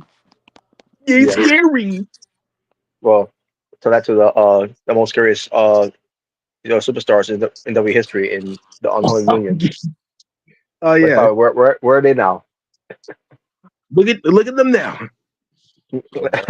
Well, the Undertaker's retired. Yeah. I mean they're the Yeah, hottest, team. So give them that. yeah. By the way, Iodon and Apple Pie, in case anyone's wondering. But um, but anyways, but yeah. So we're gonna match at Crown Jewel, a show that no one cares about. And by the way, Yep. they're trying to hype up this whole thing with the belts and everything, and they finally showed the white ones. The white strap. For women's this time. And I Yeah. want to make the correction. It was actually 100. I think it was like what 150 carats of gold, whatever it was. I think I said it was 15. I must have heard it wrong at the time. So, so it was that Yeah. much gold. So that wow, there was that much money for that. For a show, for a show of a show for nothing. That no one cares for.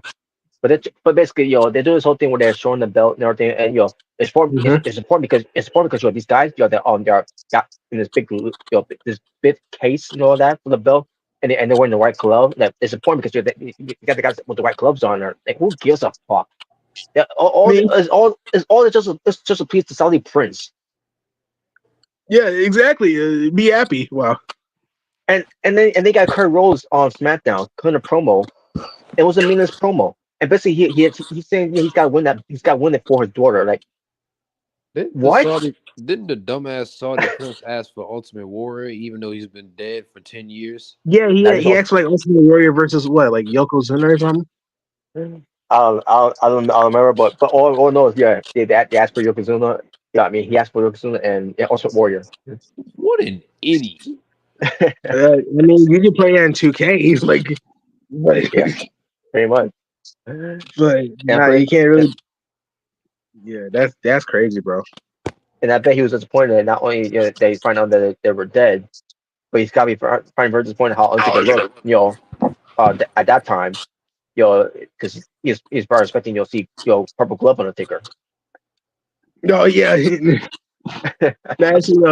actually, remember when we had a Triple H? Remember when we had DX versus Brother Destruction? He was expecting that from the Attitude Era. Well, Pretty much. It's like, dude, that was 20 years prior. Now you're talking about, like, what did you expect? The fuck? I expected it to be like the Attitude Era. Duh. Go. Dumbass. I think it's great. Oh, Shut up, Jordan. Like Wow. it was 2018, 2019, not fucking 1997. Yeah, it wasn't even the early 2000s when they're in the Ruthless Aggression Era. Hmm. Jeez. but What else happened? Oh, did you but talk about the yeah, Bloodline? oh yeah, the bloodline thing. Which it was a foregone conclusion after I on SmackDown.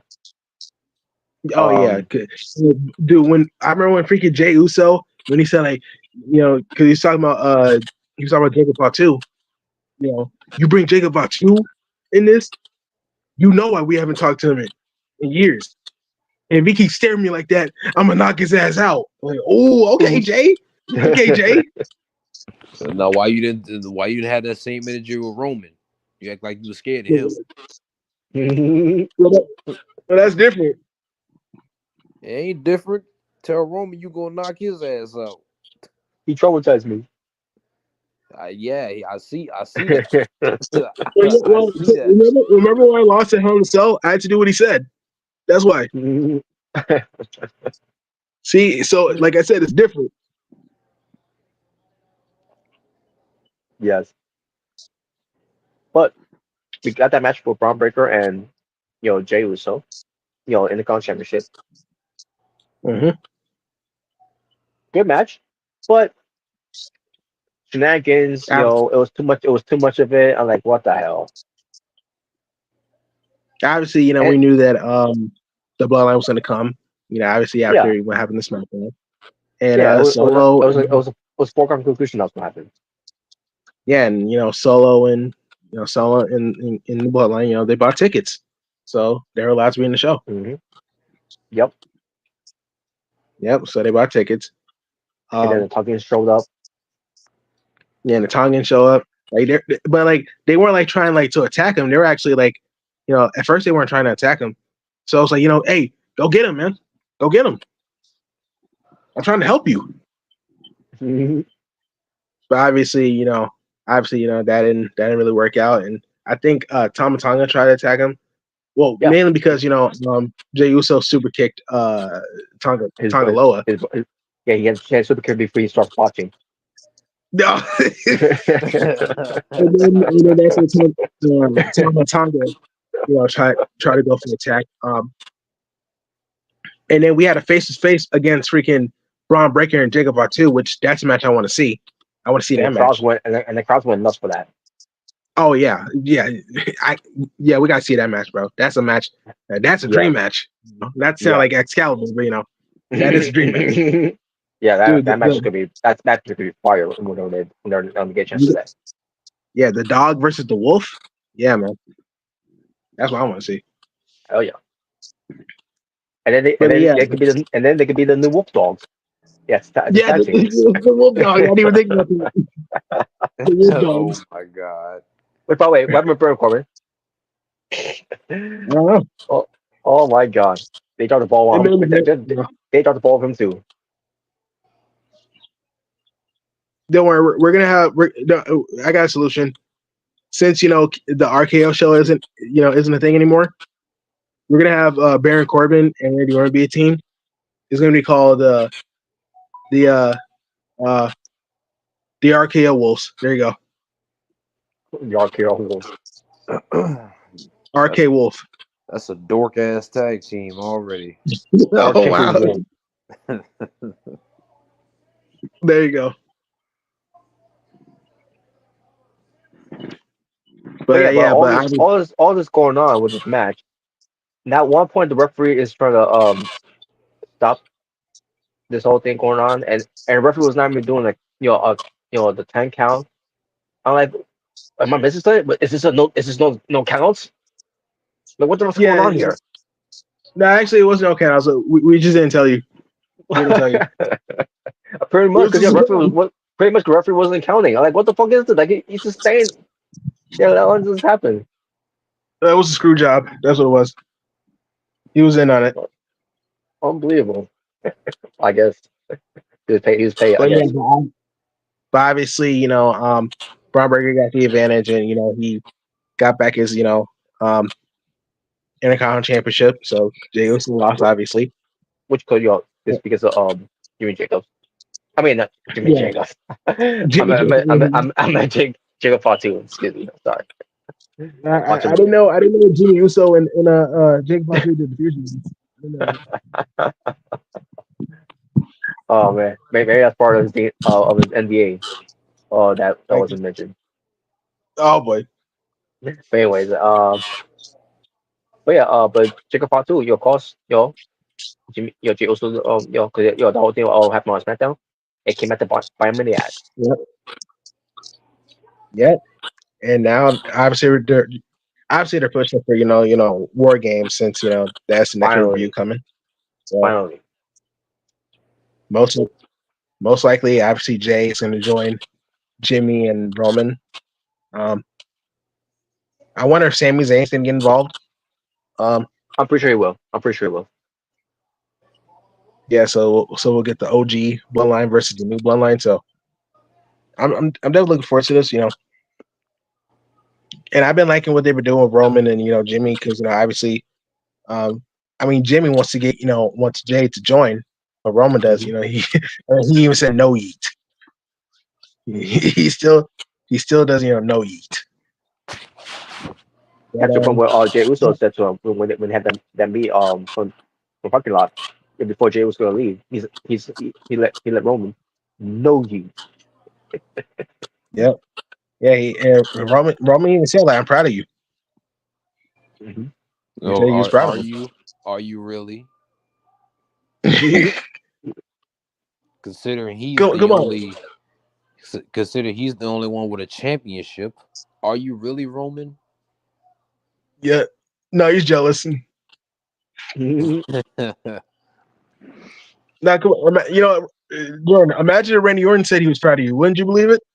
Man, fuck you. Get out of my face. He was like, man, get out of my face. Talking about Wow. I'm proud of you. Man, if you don't get the fuck out of here. Oh, wow. What if Cena said that to you? I'd semi take it.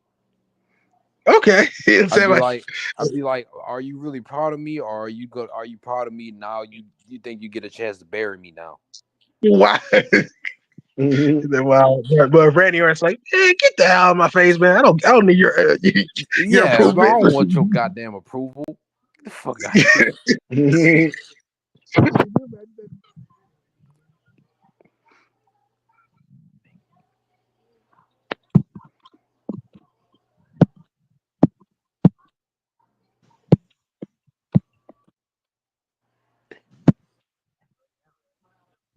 Oh, while Gabriel fixed his mic there.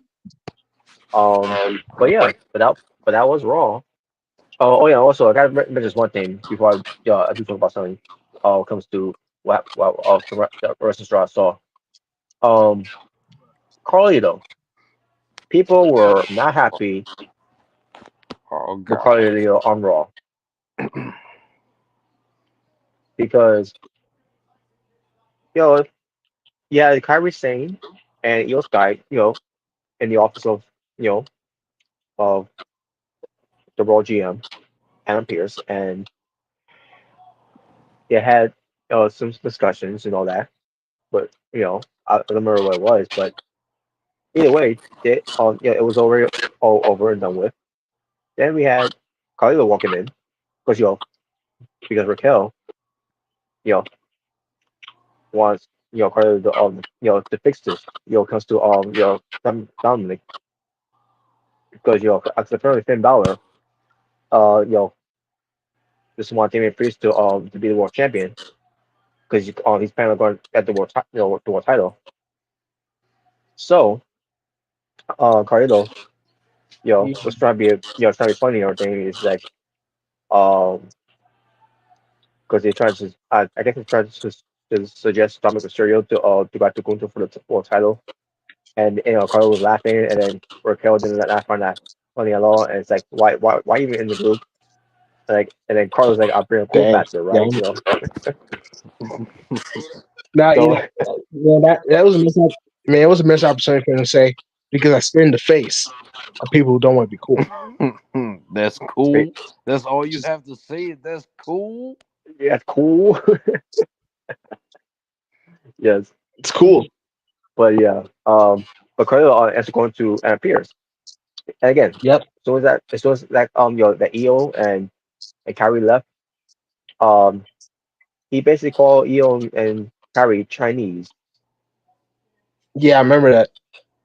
and And I was like, people lost their minds when Carlos said that because calling these Japanese girls Chinese is oh my god, we gotta cancel Carlito now because what he just we just did there.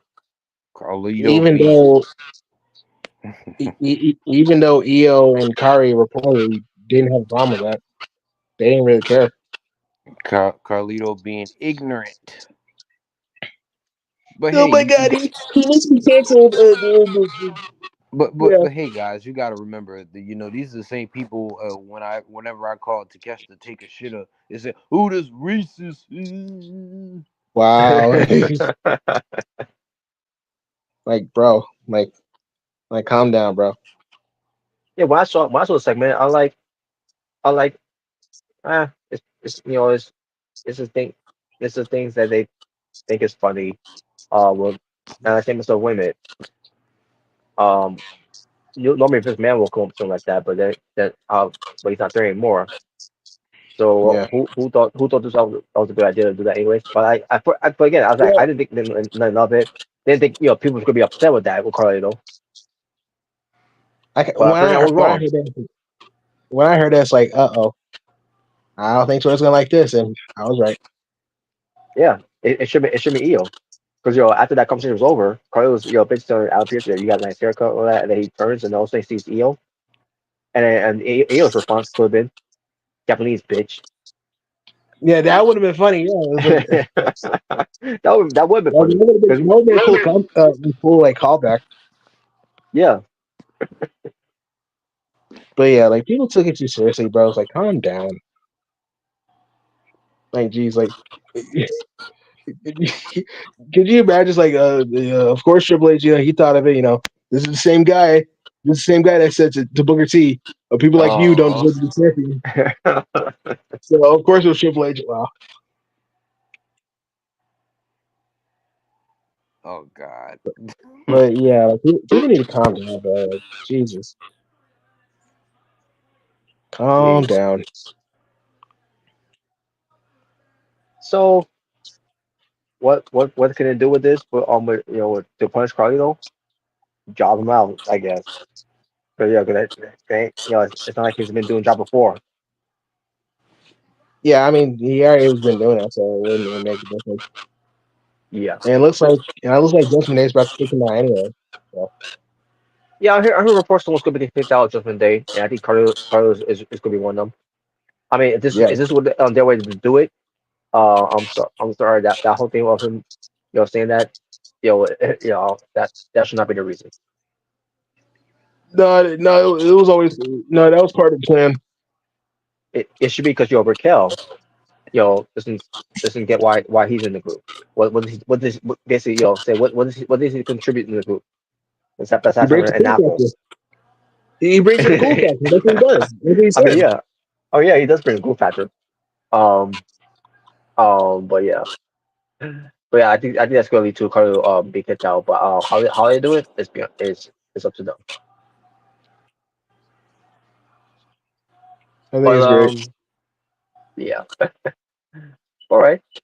So now I bring up this other show that Scott Demore did. That is Maple Leaf Pro Wrestling. Yep. Now they did a 2 night show of it. They should do a Montreal screw job. Wow. Yeah. Well, they were in Canada, so and they could have possible with that. But so so they did 2 nights of it, and one of them, I mean, um, obviously you got all these wrestlers on the show here that came from AEW, TNA, New Japan, and whatever else they were at. What comes to coming here. Some of them, ends up being, it's gonna be actually be part of this company, you know, and also you got some stardoms, some of the stardom here as well. I'll get to that, um, but the first night they were in Windsor, Ontario, Canada. The opening match was Josh Alexander, Stu Grayson, and El Phantasmo. They were in a 6 minute tag match, and they defeated Trevor Lee to the moon. Oh God, he's still doing that Cameron Grimes shit even when he's Trevor Lee. Yeah. Now the difference is he's doesn't have the thick beard anymore. He still got some type of facial thing hair going on, um and he cut his hair, by the way. He cut his hair short. Like, this is the weirdest Trevor Lee I've ever seen. And he's shaving his body hair. Um not that I mind, but still.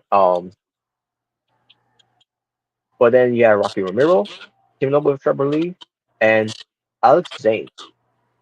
And matches about that was decent. Very, very decent opener when it comes to it. But again, like I said, Josh Alexander, Stu Grayson, and El Phantasmo wins. Then I can believe this. QT Marshall, your old buddy there. The hell? Yeah, that's right. QT Marshall was there. Why does he say his name like that? I guess that's how he wants to say it.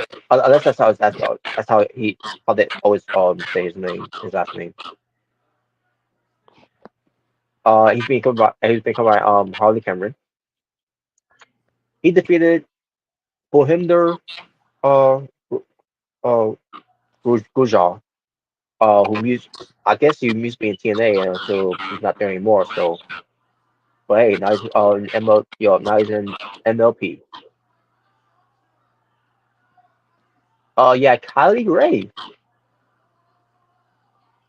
That's heard about Kylie Ray. Minus the whole thing with the whole Jericho thing from last year.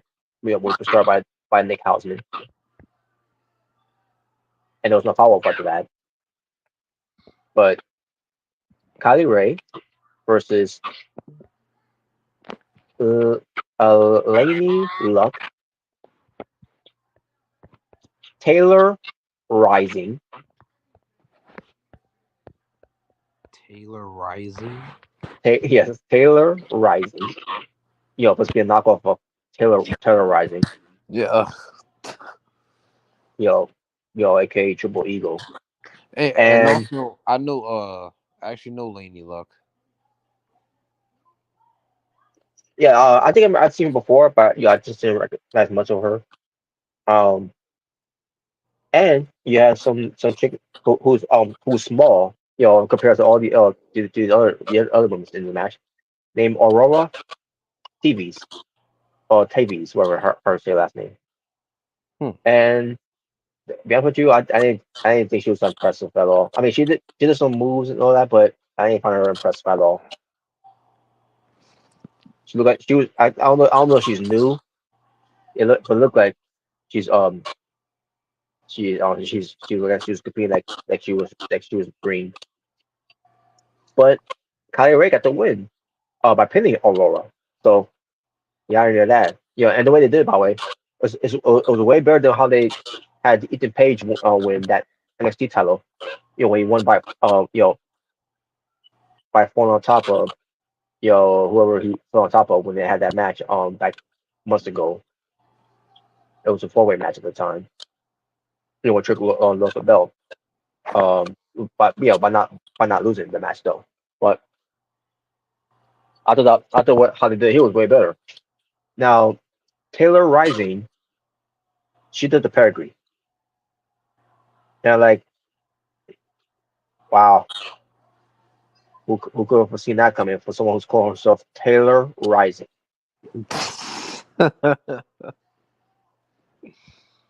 couldn't believe it. but Kylie Ray wins, and Laney Luck wasn't happy with that. Now apparently the story here is that they were a tag team in NWA. Again, I wouldn't know because I very watched NWA, but maybe that's where I saw her at one time. But again, I didn't know anything about the story of that whole thing. But the match was all right. And also the one with Keith Marshall, I thought it was all right too. I just wasn't a fan of him winning. And the way it was done too. The referee was there to see Holly Cameron holding his boot and all that. Of Gucci. Uh, but either way. Then we get to the IWGP Junior Heavyweight Tag Team Championship. Kushida and Kevin Knight, they were the tag champions. Together they are the time setters. They defeated Aiden Prince and some guy named El Reverso. I'll get to more of him on night two. Um, our Rogue Squadron, which it was the Desi Hits. Yeah, it was basically Rohit Rajul and his new tag team partner. I don't know who he was. I don't remember who he was, but Oh God, he's still a thing. yes, he's doing things. Oh man. Scott Moore, he really likes this guy for a reason. Jeez. But and they were also went up against someone named Brent Banks, and his tag team partner was Johnny Swinger, the Swing Man. Yeah, he sucks. But Kushida and Kevin Knight, they were a thing. And the funny thing is that Johnny Swinger took the pitfall. So racist that he really does suck. Oh man. Then we go for the crown and inaugural PWA champions grind. I mean Grail. So basically become the PWA Grail champion. It was between Rahin Raja. I never heard this guy before, but the way I compare to this guy, just the base on how he looks, even though he's Canadian and also got a descent of being Indian. Wow the hair that style that Seth Rollins got. That's what he come across to me at. Yeah, like Seth especially with that big nose of his. I'm not saying Seth Rollins got a big nose, but but that's what he come across to me as. And he's a great shit too, by the way. Looks built pretty well. and he went up against Jake something, and this was a great match. And Jake something, no, I'm sorry, Rahin Raja won. He won. He hasn't win the match. So yeah, it was good. And the belt itself, it was great by the way. That belt was fantastic. Most beautiful belt I've seen so far. Um, it definitely blows away WWE's big logo championship belt. Those pieces of crap.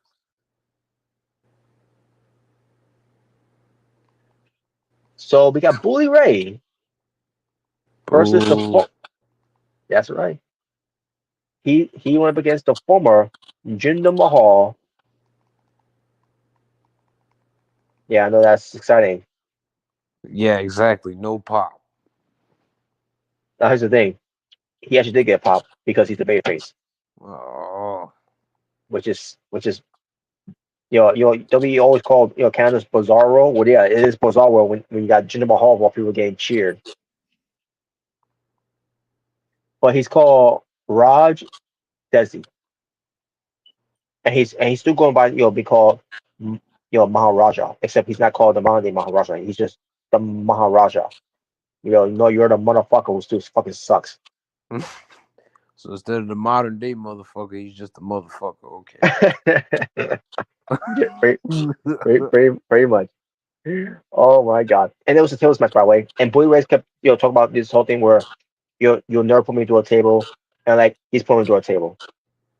But I'll get to that part. But Raj Desi was doing the what's up spot, because referee ends up being the one doing the headbutt onto Bully Ray, and the way he was doing the what's up with his tongue, like even that looks like it's fucking trash how he did it. And it's like everything he does is fucking trash. Fuck him. Scott Demore, I love you and all, but why the fuck did you post this guy? This guy brings nothing to the table. At all. But no, because he's a former WWE champion, and and Mauro now was on commentary, which is great. It was great to hear him on commentary. Said Mauro Ronaldo? Mauro Naro, that's right, he was there. Where the hell has he been? Yep, he's part of he's part of this company now. So, whew. But yeah, well, as far as he's been, I don't know. To be honest with you, maybe he's been doing some other things, that wasn't wrestling related until Scott Demore cut him the call. I like how the hell Scott Demore gets him a call to do stuff for wrestling, and no one else is doing it. Tony Khan,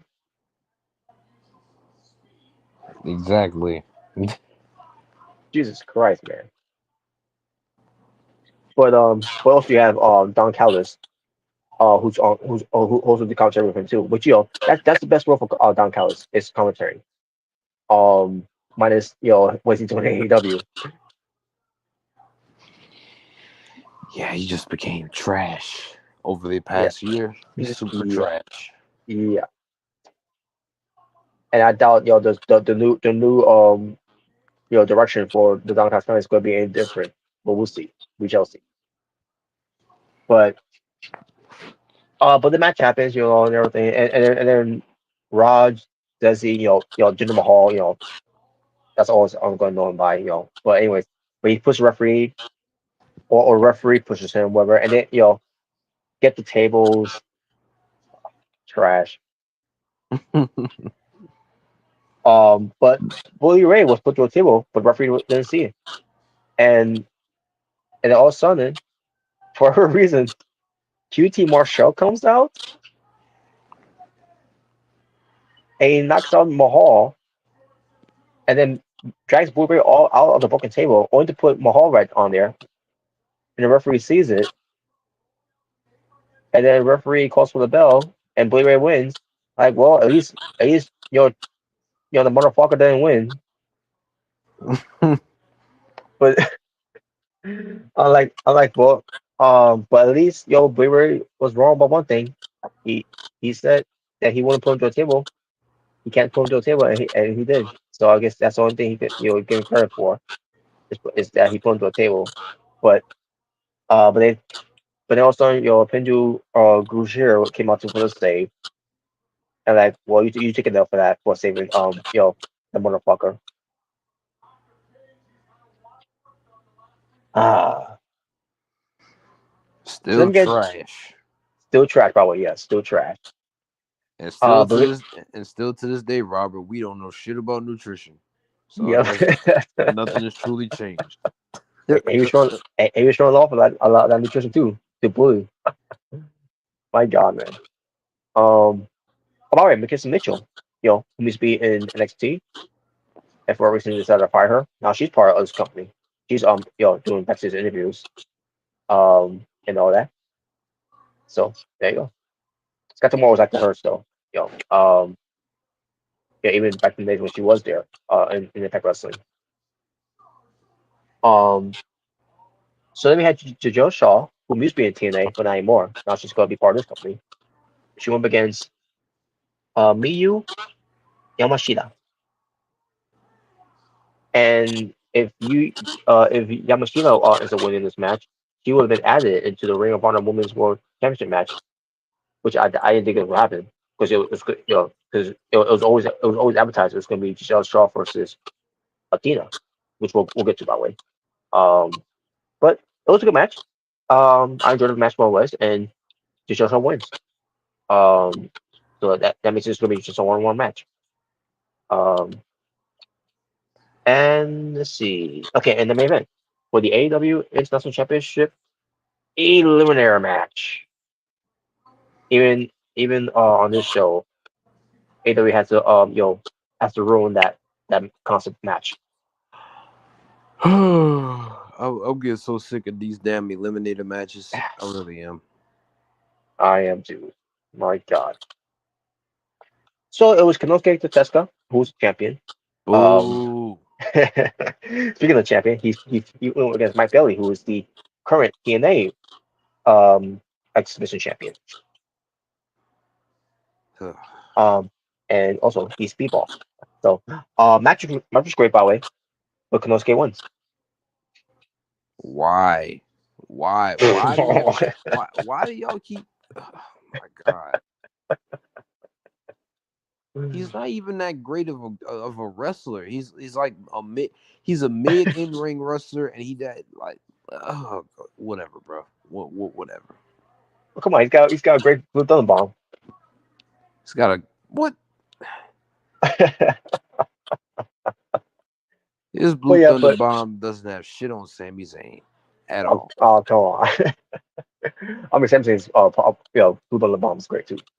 Um, but yeah, obviously, this is going to lead to, because this is also was advertised, as well, for I guess 4 weeks, 4 months at the time. Konosuke Tatesuka was going to face Josh Alexander. Um, and that's NBA for the second night. So, as far as the first night was, a success of the show so far. And now,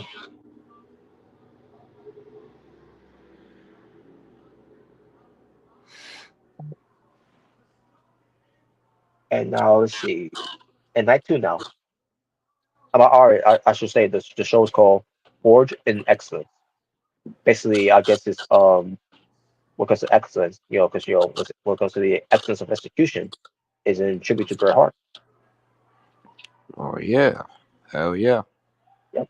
Speaking of Bret Hart, he did narrate at one point one of the video packages. I believe it's on that too, and basically talks about the rich history about you know Maple Leaf Wrestling before it closed its doors years ago, and then as it being reopened, and now it's Maple Leaf Pro Wrestling. Um, so yeah, it's nice that they have her do a narrator for that. So and they also did a video package too as well when it comes to to a lot of guys that came to Maple Leaf Wrestling at that time, like Harley Race, Bruiser Brody, Abdul the Butcher, Ric Flair, just name a majority of those that they mentioned. I'm like, wow, man, this is great. Even Killer Kowalski, obviously he is Canadian, so yeah. But so like how they did from the first night, the second night they opened for another 6-man tag team match. This time it involves the champions, Grail champion, uh, Rahan Raja, teaming up with Rocky Romero and Rohit Raju. Oh my god! I'll make a correction here. I call them the time jet setters. It was actually the jet setters of of Kevin Knight and Kushida. So I just want to make that correction. Not be But yeah, confused with the time splitters. yeah, but it was the Jets the Jet setters and then Prince in the match against them, and it was um the Jet setters and Aiden Prince winning, and then we get to for the QPW um Qatar championship, which was currently held by Class C Ali, who that was, I don't know who he was, and L Reverso, who's a luchador. And I'm seeing this guy wrestle. Well, first of all, he was going into the ring. Look like he's almost trip over himself over the rope, like going over the turnbuckle, whatever. Then he looked like he slipped on the rope, for doing something or something like that. Like what the hell's wrong with this guy? And then in the match, yo, I saw nothing impressive of this guy. He's just he is such has less charisma in the ring than Commander does in AEW.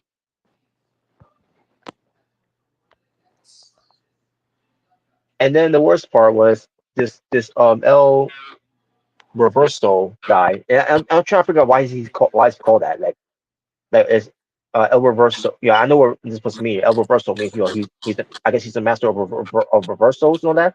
I didn't see any of that. So I don't know what they were talking about this name and all that. I think this is a stupid name.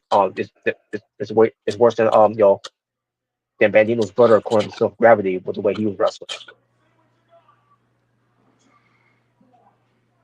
But Reversal wins the match. And like, whatever. I don't care about the belt anyways. And especially think about this match either. And what surprise? Well, because a match like this, it was the second match of the card. And as we learned from Chris Jericho, even though Jericho nowadays is fucking trash, but especially this whole Marine Tree crap. But as we learned from Jericho, what if you're putting a second match, you better make it mean something. Otherwise it's not gonna mean anything because it was the same feeling they had when he and Kevin Owens was the second match of the card of WrestleMania, where they had to follow up a match against Shane McMahon and AJ Styles. Which WrestleMania was that? 33, I think it was. Yeah, it was 30. Yeah, 33. Yeah, 33. Ah, but hey, Jericho was right though. But the thing about Jericho is, if he really wanted that match to be something, he should have turn up in the match. But then again, it it's really hard to do when you got senile old man micromanaging how the match could be too as well. Oh Just yeah. yeah. 'Cause you want to outshine I want you to outshine my son. Your son to be turning it up. I mean, he was in the ring with AJ fucking Styles out of all people. Like, come on, man. Obviously, there was absolutely no chance at all because your Styles is one of the best. Literally everything was lined up for him to have a no pun intended a phenomenal performance. That's right. Oh man. But so then we got a tag team match for the women's. It was Miyu Yamashita and Kylie Ray versus Holly Cameron, excuse me, and Lainey Love. This short segment where Kylie Ray was being interviewed. This was from night one, by the way, and she was attacked by Holly Cameron because late uh Lady Luck was distracting her because they were former 50 partners, and Holly Cameron was holding Kylie Ray. Kylie Ray is looking you know distraught, and they beat her up, and I thought it was terrible. The acting was just terrible. Minus McKinsey Mitchell. So, but for me, but it leads us to this match here, and I thought it was a decent match. But it was Miyu and Kylie winning. So, uh, then we get a four-way match. It was Oh, I'm sorry. It was a six-way scramble match, I should say. Yeah, that's what it was. It's a six-way scramble match that involved Jake Something, Stu Grayson, Shelton Jean, Gravely. I'm sorry, I still Um. can't get over the fact that this dude's name is Jake something. Oh yes. What's my name? Something. You know what? Well, I'll take him over Joe Hendry any day. So continue. Yes. Oh, speaking of which, when it comes to Jake Something, who's wrestling for Scott Moore's new promotion here, he's a baby face, but in TNA he's a heel. Huh. Same thing with Josh Alexander. He's wrestling as a baby face, but in TNA he's a heel. Well, that makes sense. That's kind of like a Brett in Canada type of thing. Yes. Oh man. But but also yeah, Psycho Mike. My first thought on Psycho Mike here, he's had that psycho look on his face, and it and like, all right, I like what this guy's bringing to the table here. And he's not a bad performer. Better than Jinder Mahal. So tell you that much. I mean, it doesn't take much, but Yeah, he doesn't have to try. But yeah,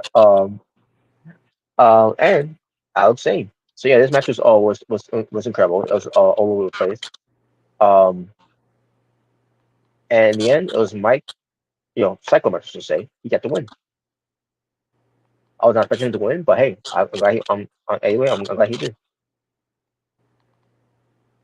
Uh, Beebo Mike Bailey versus the Headbanger El Fantasmo, and an amazing match they did. I enjoyed this match for what they did here. And in the end, it was Mike Bailey getting the win. So then we get to a segment before we get to this next match that I didn't care for, and you'll find out why. Bully Ray, QT Marshall, and Holly Cameron. So QT Marshall talked about something when it comes to Bully Ray coming out of his wrestling school 15 years ago and blah blah blah. So then Bully Ray's going to say something, but then he gets cut off by Holly Cameron, who started to repeat on his catchphrases, saying, "Do you know who I am?" And Bully was going to say something to her, and all of a sudden she starts going, "Ah!" Ooh, And then she says, to Bully Ray to get the tables before she starts, running off and then grabbing her boobs, and which I didn't mind that, by the way. I thought that was hot. And I'm like, what the fuck was that? And then Bully Ray's trying to figure out what the hell just happened. And then the QT was like, he had no clue. Like, you had no clue. You you hire her to be your man, your valet.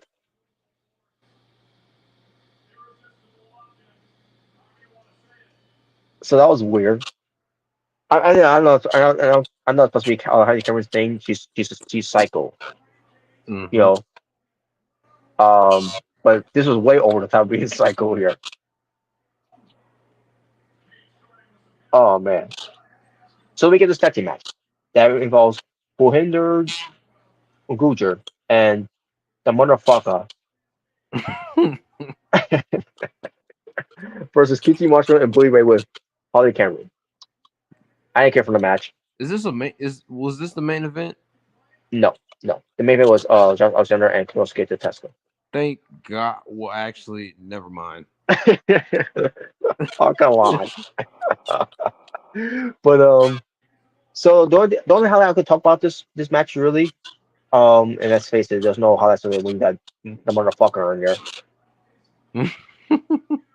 But but the only highlight I could talk about this was that Holly Cameron was going to do the WhatsApp, but then also when Blu Ray reversed it.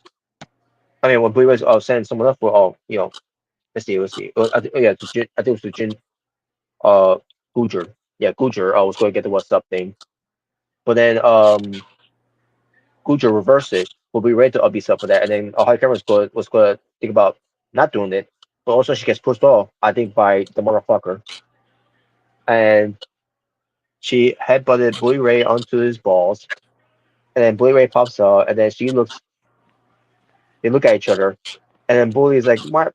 Basically, in pain, and then she starts screaming like she did from backstage, like, "What the fuck?" Uh, is this supposed to be entertainment? Man, that was the worst entertainment I've ever seen in my entire life.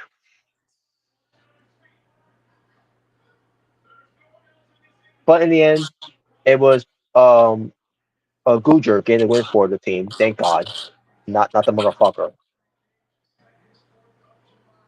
And there you go. They won the match. Uh,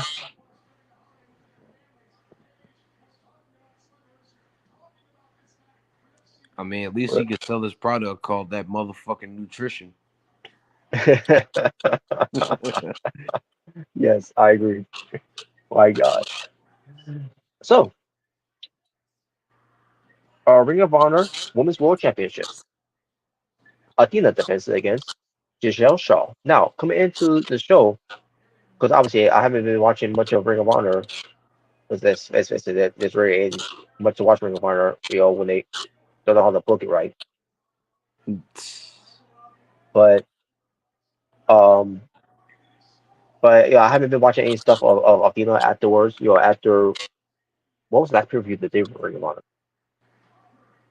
Supercar of Honor. I can't remember.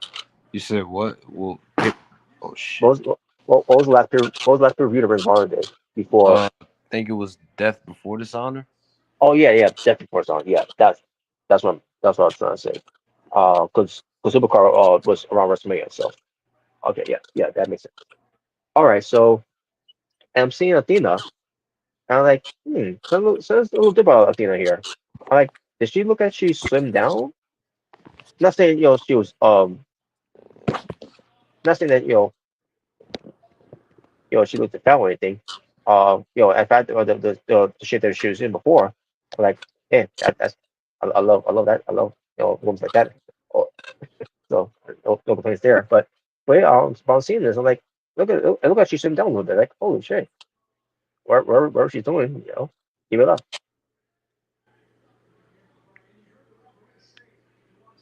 So yeah, 'cause I haven't seen much of her since Death Before Dishonor. So um,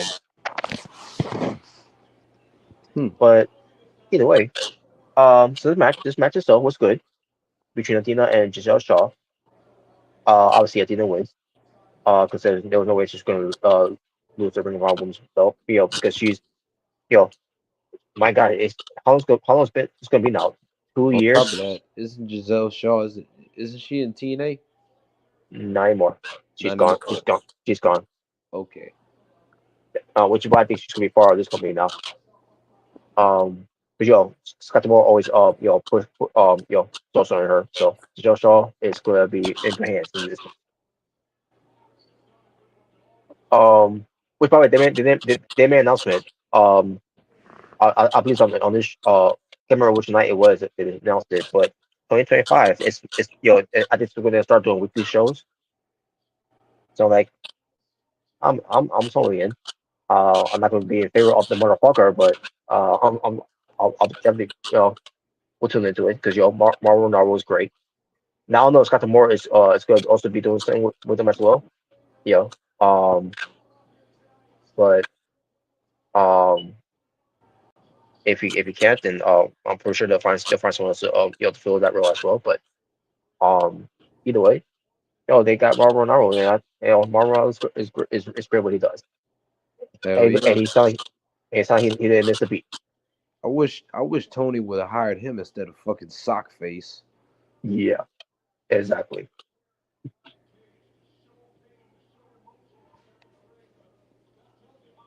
But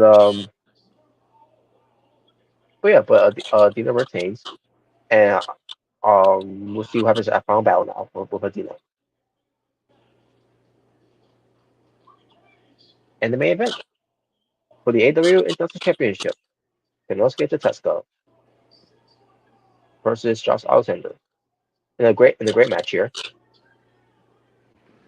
Um, yeah, Josh Alexander rocking the colors of Bret Hart, but didn't matter because he lost.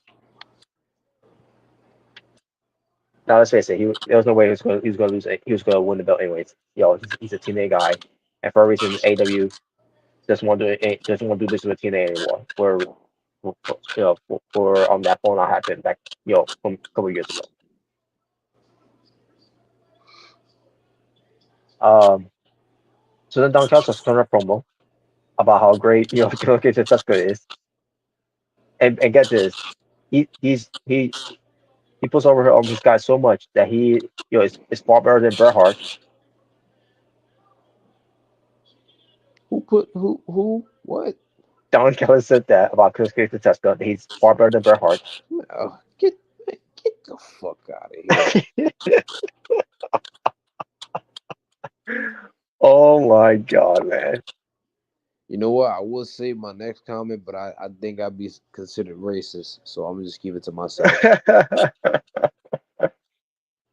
Oh my god, man. Better than Bret Hart. Get the fuck out of here. Jeez, man. What's next? Good. He's also better than Kurt Angle. Huh? Better than Kurt Angle. It's better than Bryan Danielson. Oh man. But then they beat up on Josh Alexander.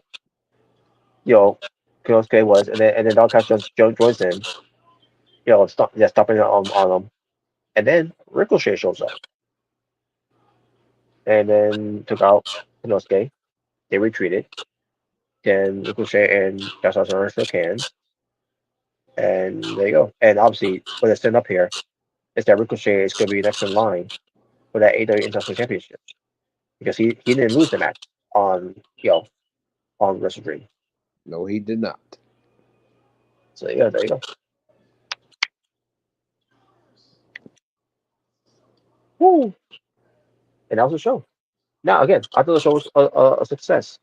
You know, and then whenever they do the weekly shows, I'll be down with that. To watch it. Scott Moore doing a great job, and that's far as Scott Moore wasn't even on screen. You know, but his mom was. He was in the front row, and she did one particular shot at a bully, which I know was funny. Oh man,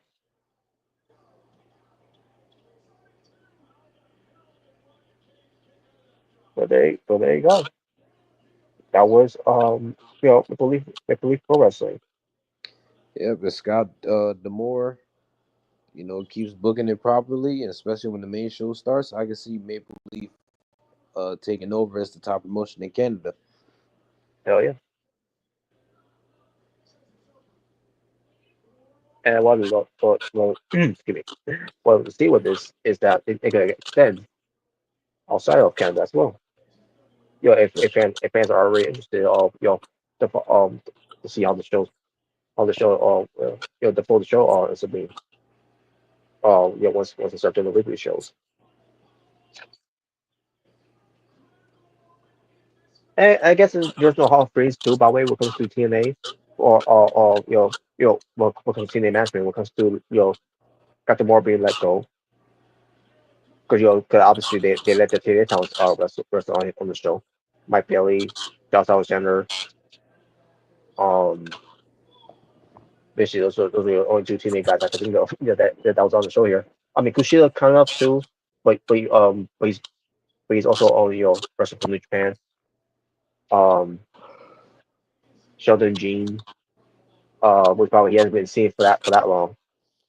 In TNA since what happened with Kenny King.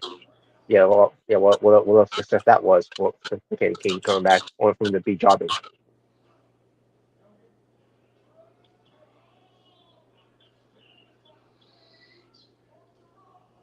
But there you go. That's pretty much going on that one. Now, speaking of TNA, because if you don't believe in Joe Hendry, boy, y'all luck.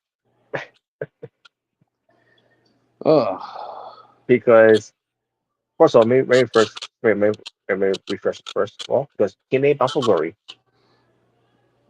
there's going to be a TNA Hall of Fame inductions. Let's see. So I'm gonna read what we'll say here. So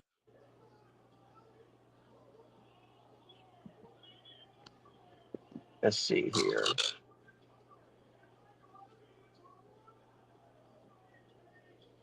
Will they be any Hall of Fame inductions here going on? Let me see.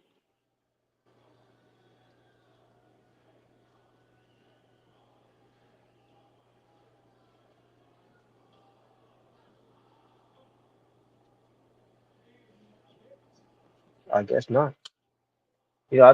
I thought I heard something about AJ Styles was going to be going into the Hall of Fame, of TNA, but I guess we'll report that must have got it wrong.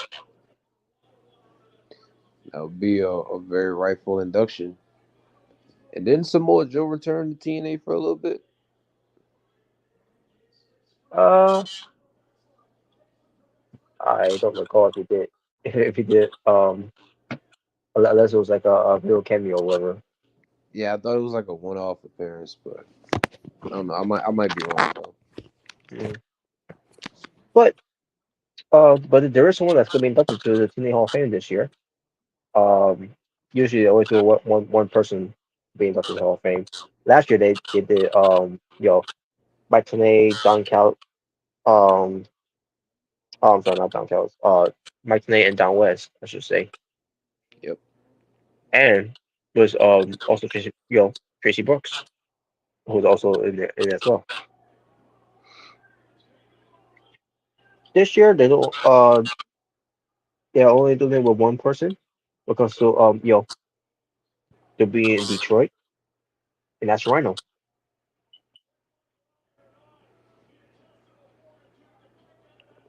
The Man Beast. That's right. Who's a Detroit native because they will be in Detroit, Michigan for TNA Bound for Glory. Obviously, you're talking about a former NWA World Heavyweight Champion, a two-time TNA One Two Champion.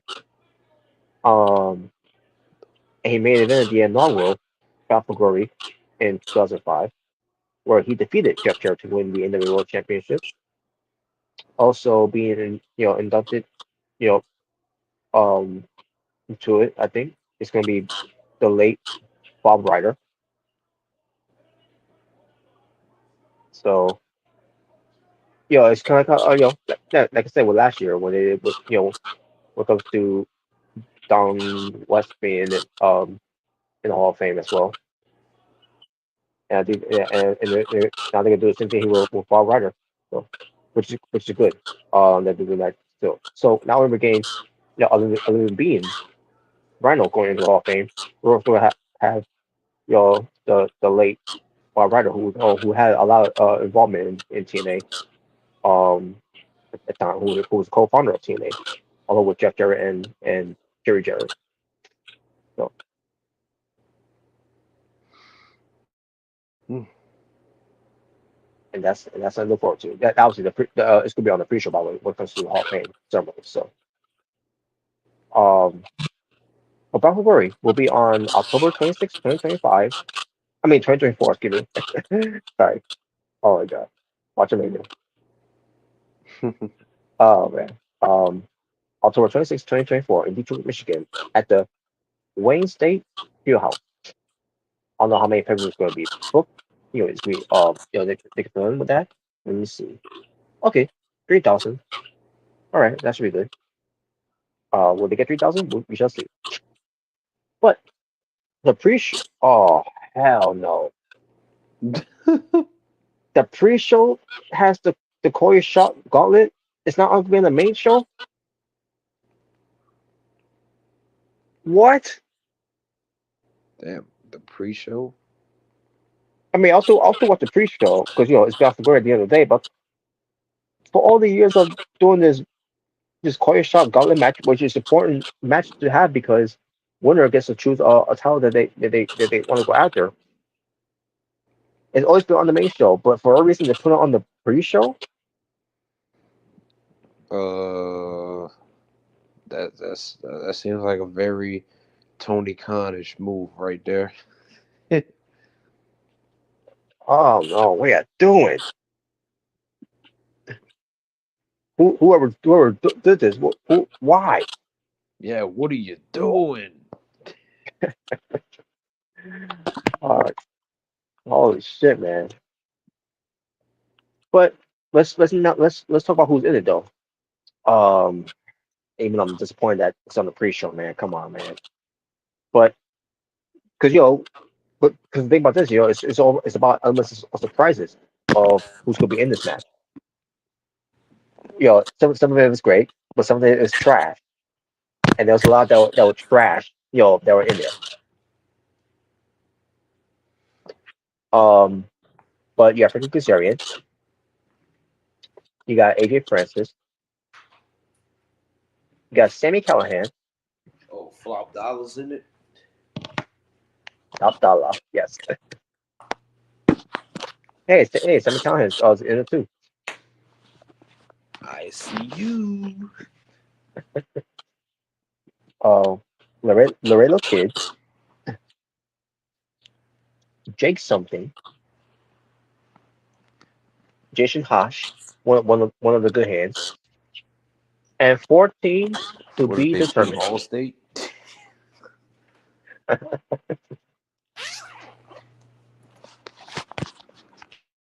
And we have 14 people that's yet to be determined, which I'm pretty sure is going to be some surprises or some of it, or some of them that are not surprises that are already active the roster of TNA.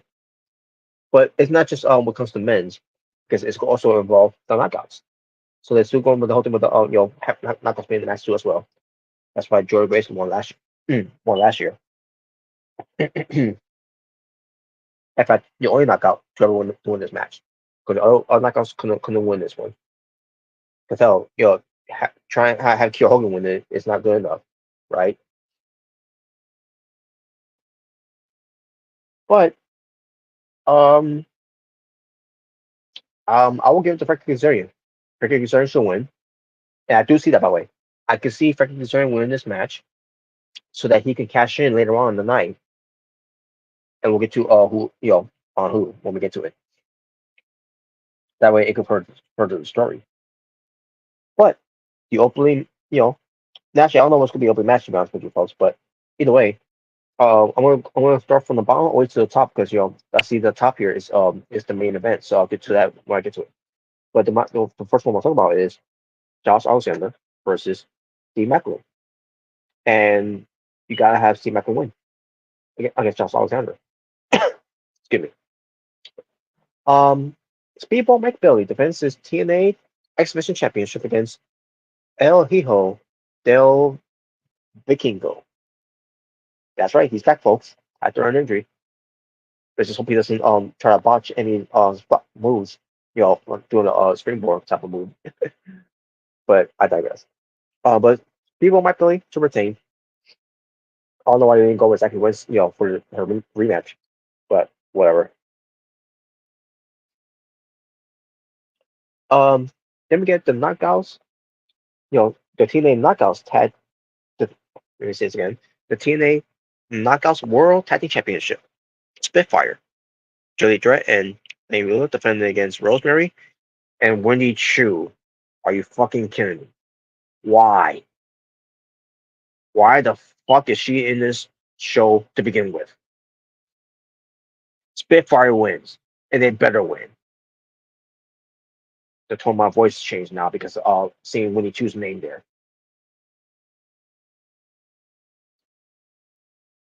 Jordan Grace defends her TNA Knockouts World Championship against Masha Summerfish. I think this is the night that Masha Summerfish wins. She wins and becomes the new TNA Knockouts World Champion. And then a few months, which is going into 2025, Jordan Grace leaves and goes to WWE. Then we get to a three-way full metal mayhem match for the TNA World Tag Team Championship. It's going to involve the System, Ryan Myers and Eddie Edwards, defending against the Hardys of Matt and Jeff Hardy versus ABC of Ace Austin and Chris Bay. Who shall win? The Hardys.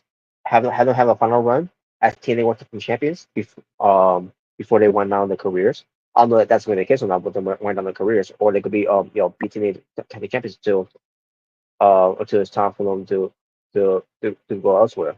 Like for example, maybe a return to WWE. Who knows? We shall see. But that's at least how I see it. But if that's gonna be the case, then if the Hearts win, you know, to say they and rubber in the face of Tony Khan, where this is where you could have in AW when Jeff Hardy came back and was fully was fully healed and recovered, after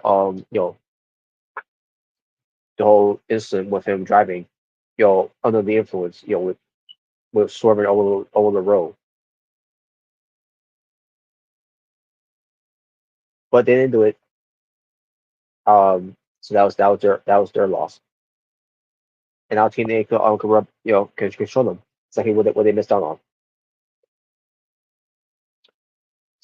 Mike Santana versus Moose. Mike Santana wins. No, it's all buts about it. Mike Santana has to win. Monsters Ball match for the TNA Digital Media Championship and the International Heavyweight Wrestling Championship. PCO defending against Matt Cardona, and PCO retains because I don't see Matt Cardona winning. And if he does, great. But this is a Monsters Ball match, so we'll see how this turns out. So, and Matt Cardona he's a king of the death matches anyway, so way better than Gage. I'll tell you that much. Fuck Nick Gage, fucking garbage, fucking trash. And finally, folks, for the TNA World Championship. And apparently, Frankie Kazarian will be the special guest referee. This is based on last week's TNA's you know you Impact show. So that's that's basically what happened with him being the special guest referee. Um, but Nick Nemeth defends his TNA World Championship against when you say his name and he appears. I believe in Joe Hendry. I believe in Joe Hendry. I'm just saying. So, um, now even though I said Frankie Kazarian could win the 20 person intergender call your shot gauntlet match where he could cash in for a title shot anytime he wants, this is why I say he should win because he's going to be his first guest referee in this match. So that when Joe Hendry wins and becomes the new champion, getting the celebration where all years of scratching and clawing, all the blood, the sweat and tears, he finally becomes a world champion in pro wrestling. And this is his moment, happening, at the biggest show in TNA wrestling history, Bound For Glory. Only for me taken away from him by a cash in by Frankie Kazarian, just like what Moose did to Josh Alexander. I could definitely see it happening.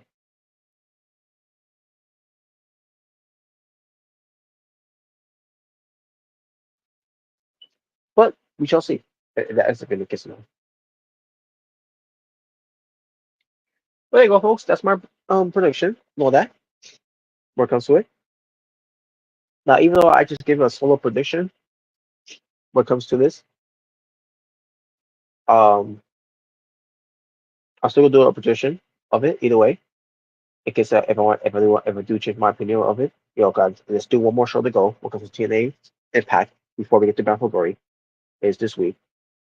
At least I think they're on to do a gold show for this. For I mean, while we're in there, it's about leading up to Bound for Glory, so they should, unless they want to do some real packages, that's and not do it, any matches or anything else of any kind.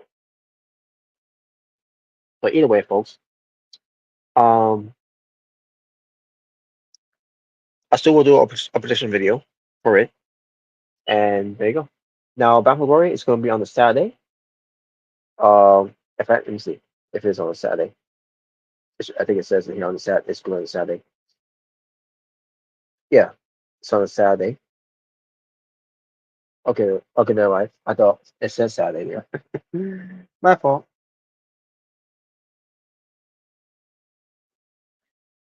But let me maybe still check the date. Let's see. I mean, I'll be right about this. I'm pretty sure it's a Saturday, because Sunday is on it's the 27th, and on the 27th is my last day working at the amusement park. Yeah, I was right. The 26th. So I won't be watching it live. I will be at work, and by the time I get home, I'm probably gonna miss the pre-show, and I do not want to miss the pre-show. I want to see the pre-show so I can see the Hall of Fame, the the Battle Royale, you know, or sort of the Gauntlet match. That's what it is, the Gauntlet match, the core shot Gauntlet match, and hopefully that's it. There's no other pre-show you know features on the show there. Because again, the gauntlet match is gonna be a long match to do, and on top of that, the other thing that's gonna be long too is it's the acceptance speech for the Hall of Fame, the TNA Wrestling Hall of Fame for Rhino and for Bob Ryder.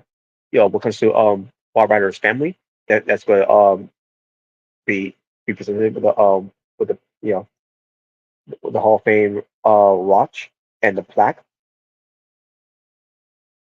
So that's basically what it's gonna lead up to. You know, I will see how long the pre-show is too, by the way, when it comes to it. Um, but that's basically what I was going on there, and then we move on to the show, the main show of TNA Bound for Glory. Well, folks, that being said, we're done here. I'm about to wrap it up here. So thank you all for watching. Shout out to Juggle Gamer, who's the only commenter in the live chat, and those that watched and yeah didn't comment too. I still appreciate y'all watching and being part of this episode being sound episode 178. And I do apologize that we didn't do any fun topics. Unfortunately, all Maker wasn't a part of it on this episode of being the asylum. I can see myself fell asleep. So hopefully we'll get him next time, either later on tonight or maybe on a Friday night. Then we can do being the asylum for episode 179, because that's next time we'll be doing an episode of being the asylum. But I still appreciate all you, and thank you all for watching, for showing your love, support for what we do here. Let me do our absolute best to entertain all y'all, and I hope you appreciate that that we do our best to do so for all y'all, and I can continue by loving, supporting, by liking, subscribing, commenting, any way you can to source our support to us, of what we do here. If it's has something to do with the asylum, or the of being the asylum, or the fortune four shooter, or with our solo videos of our own YouTube channels, especially when it comes to the Asylum Wrestling Federation. And with that being said, folks, thank you all for watching, for For Jordan Williams, CJ the Lone Wolf, and Drew J. Bird, it's the Natural Born Driller saying peace on the street, all you be well, stay safe, take care of everybody that's going in the world. For I am out here, talk for now. I said, you all in Apple 2. We will goodbye and good night. Take care of yourselves and each other. God bless and take care.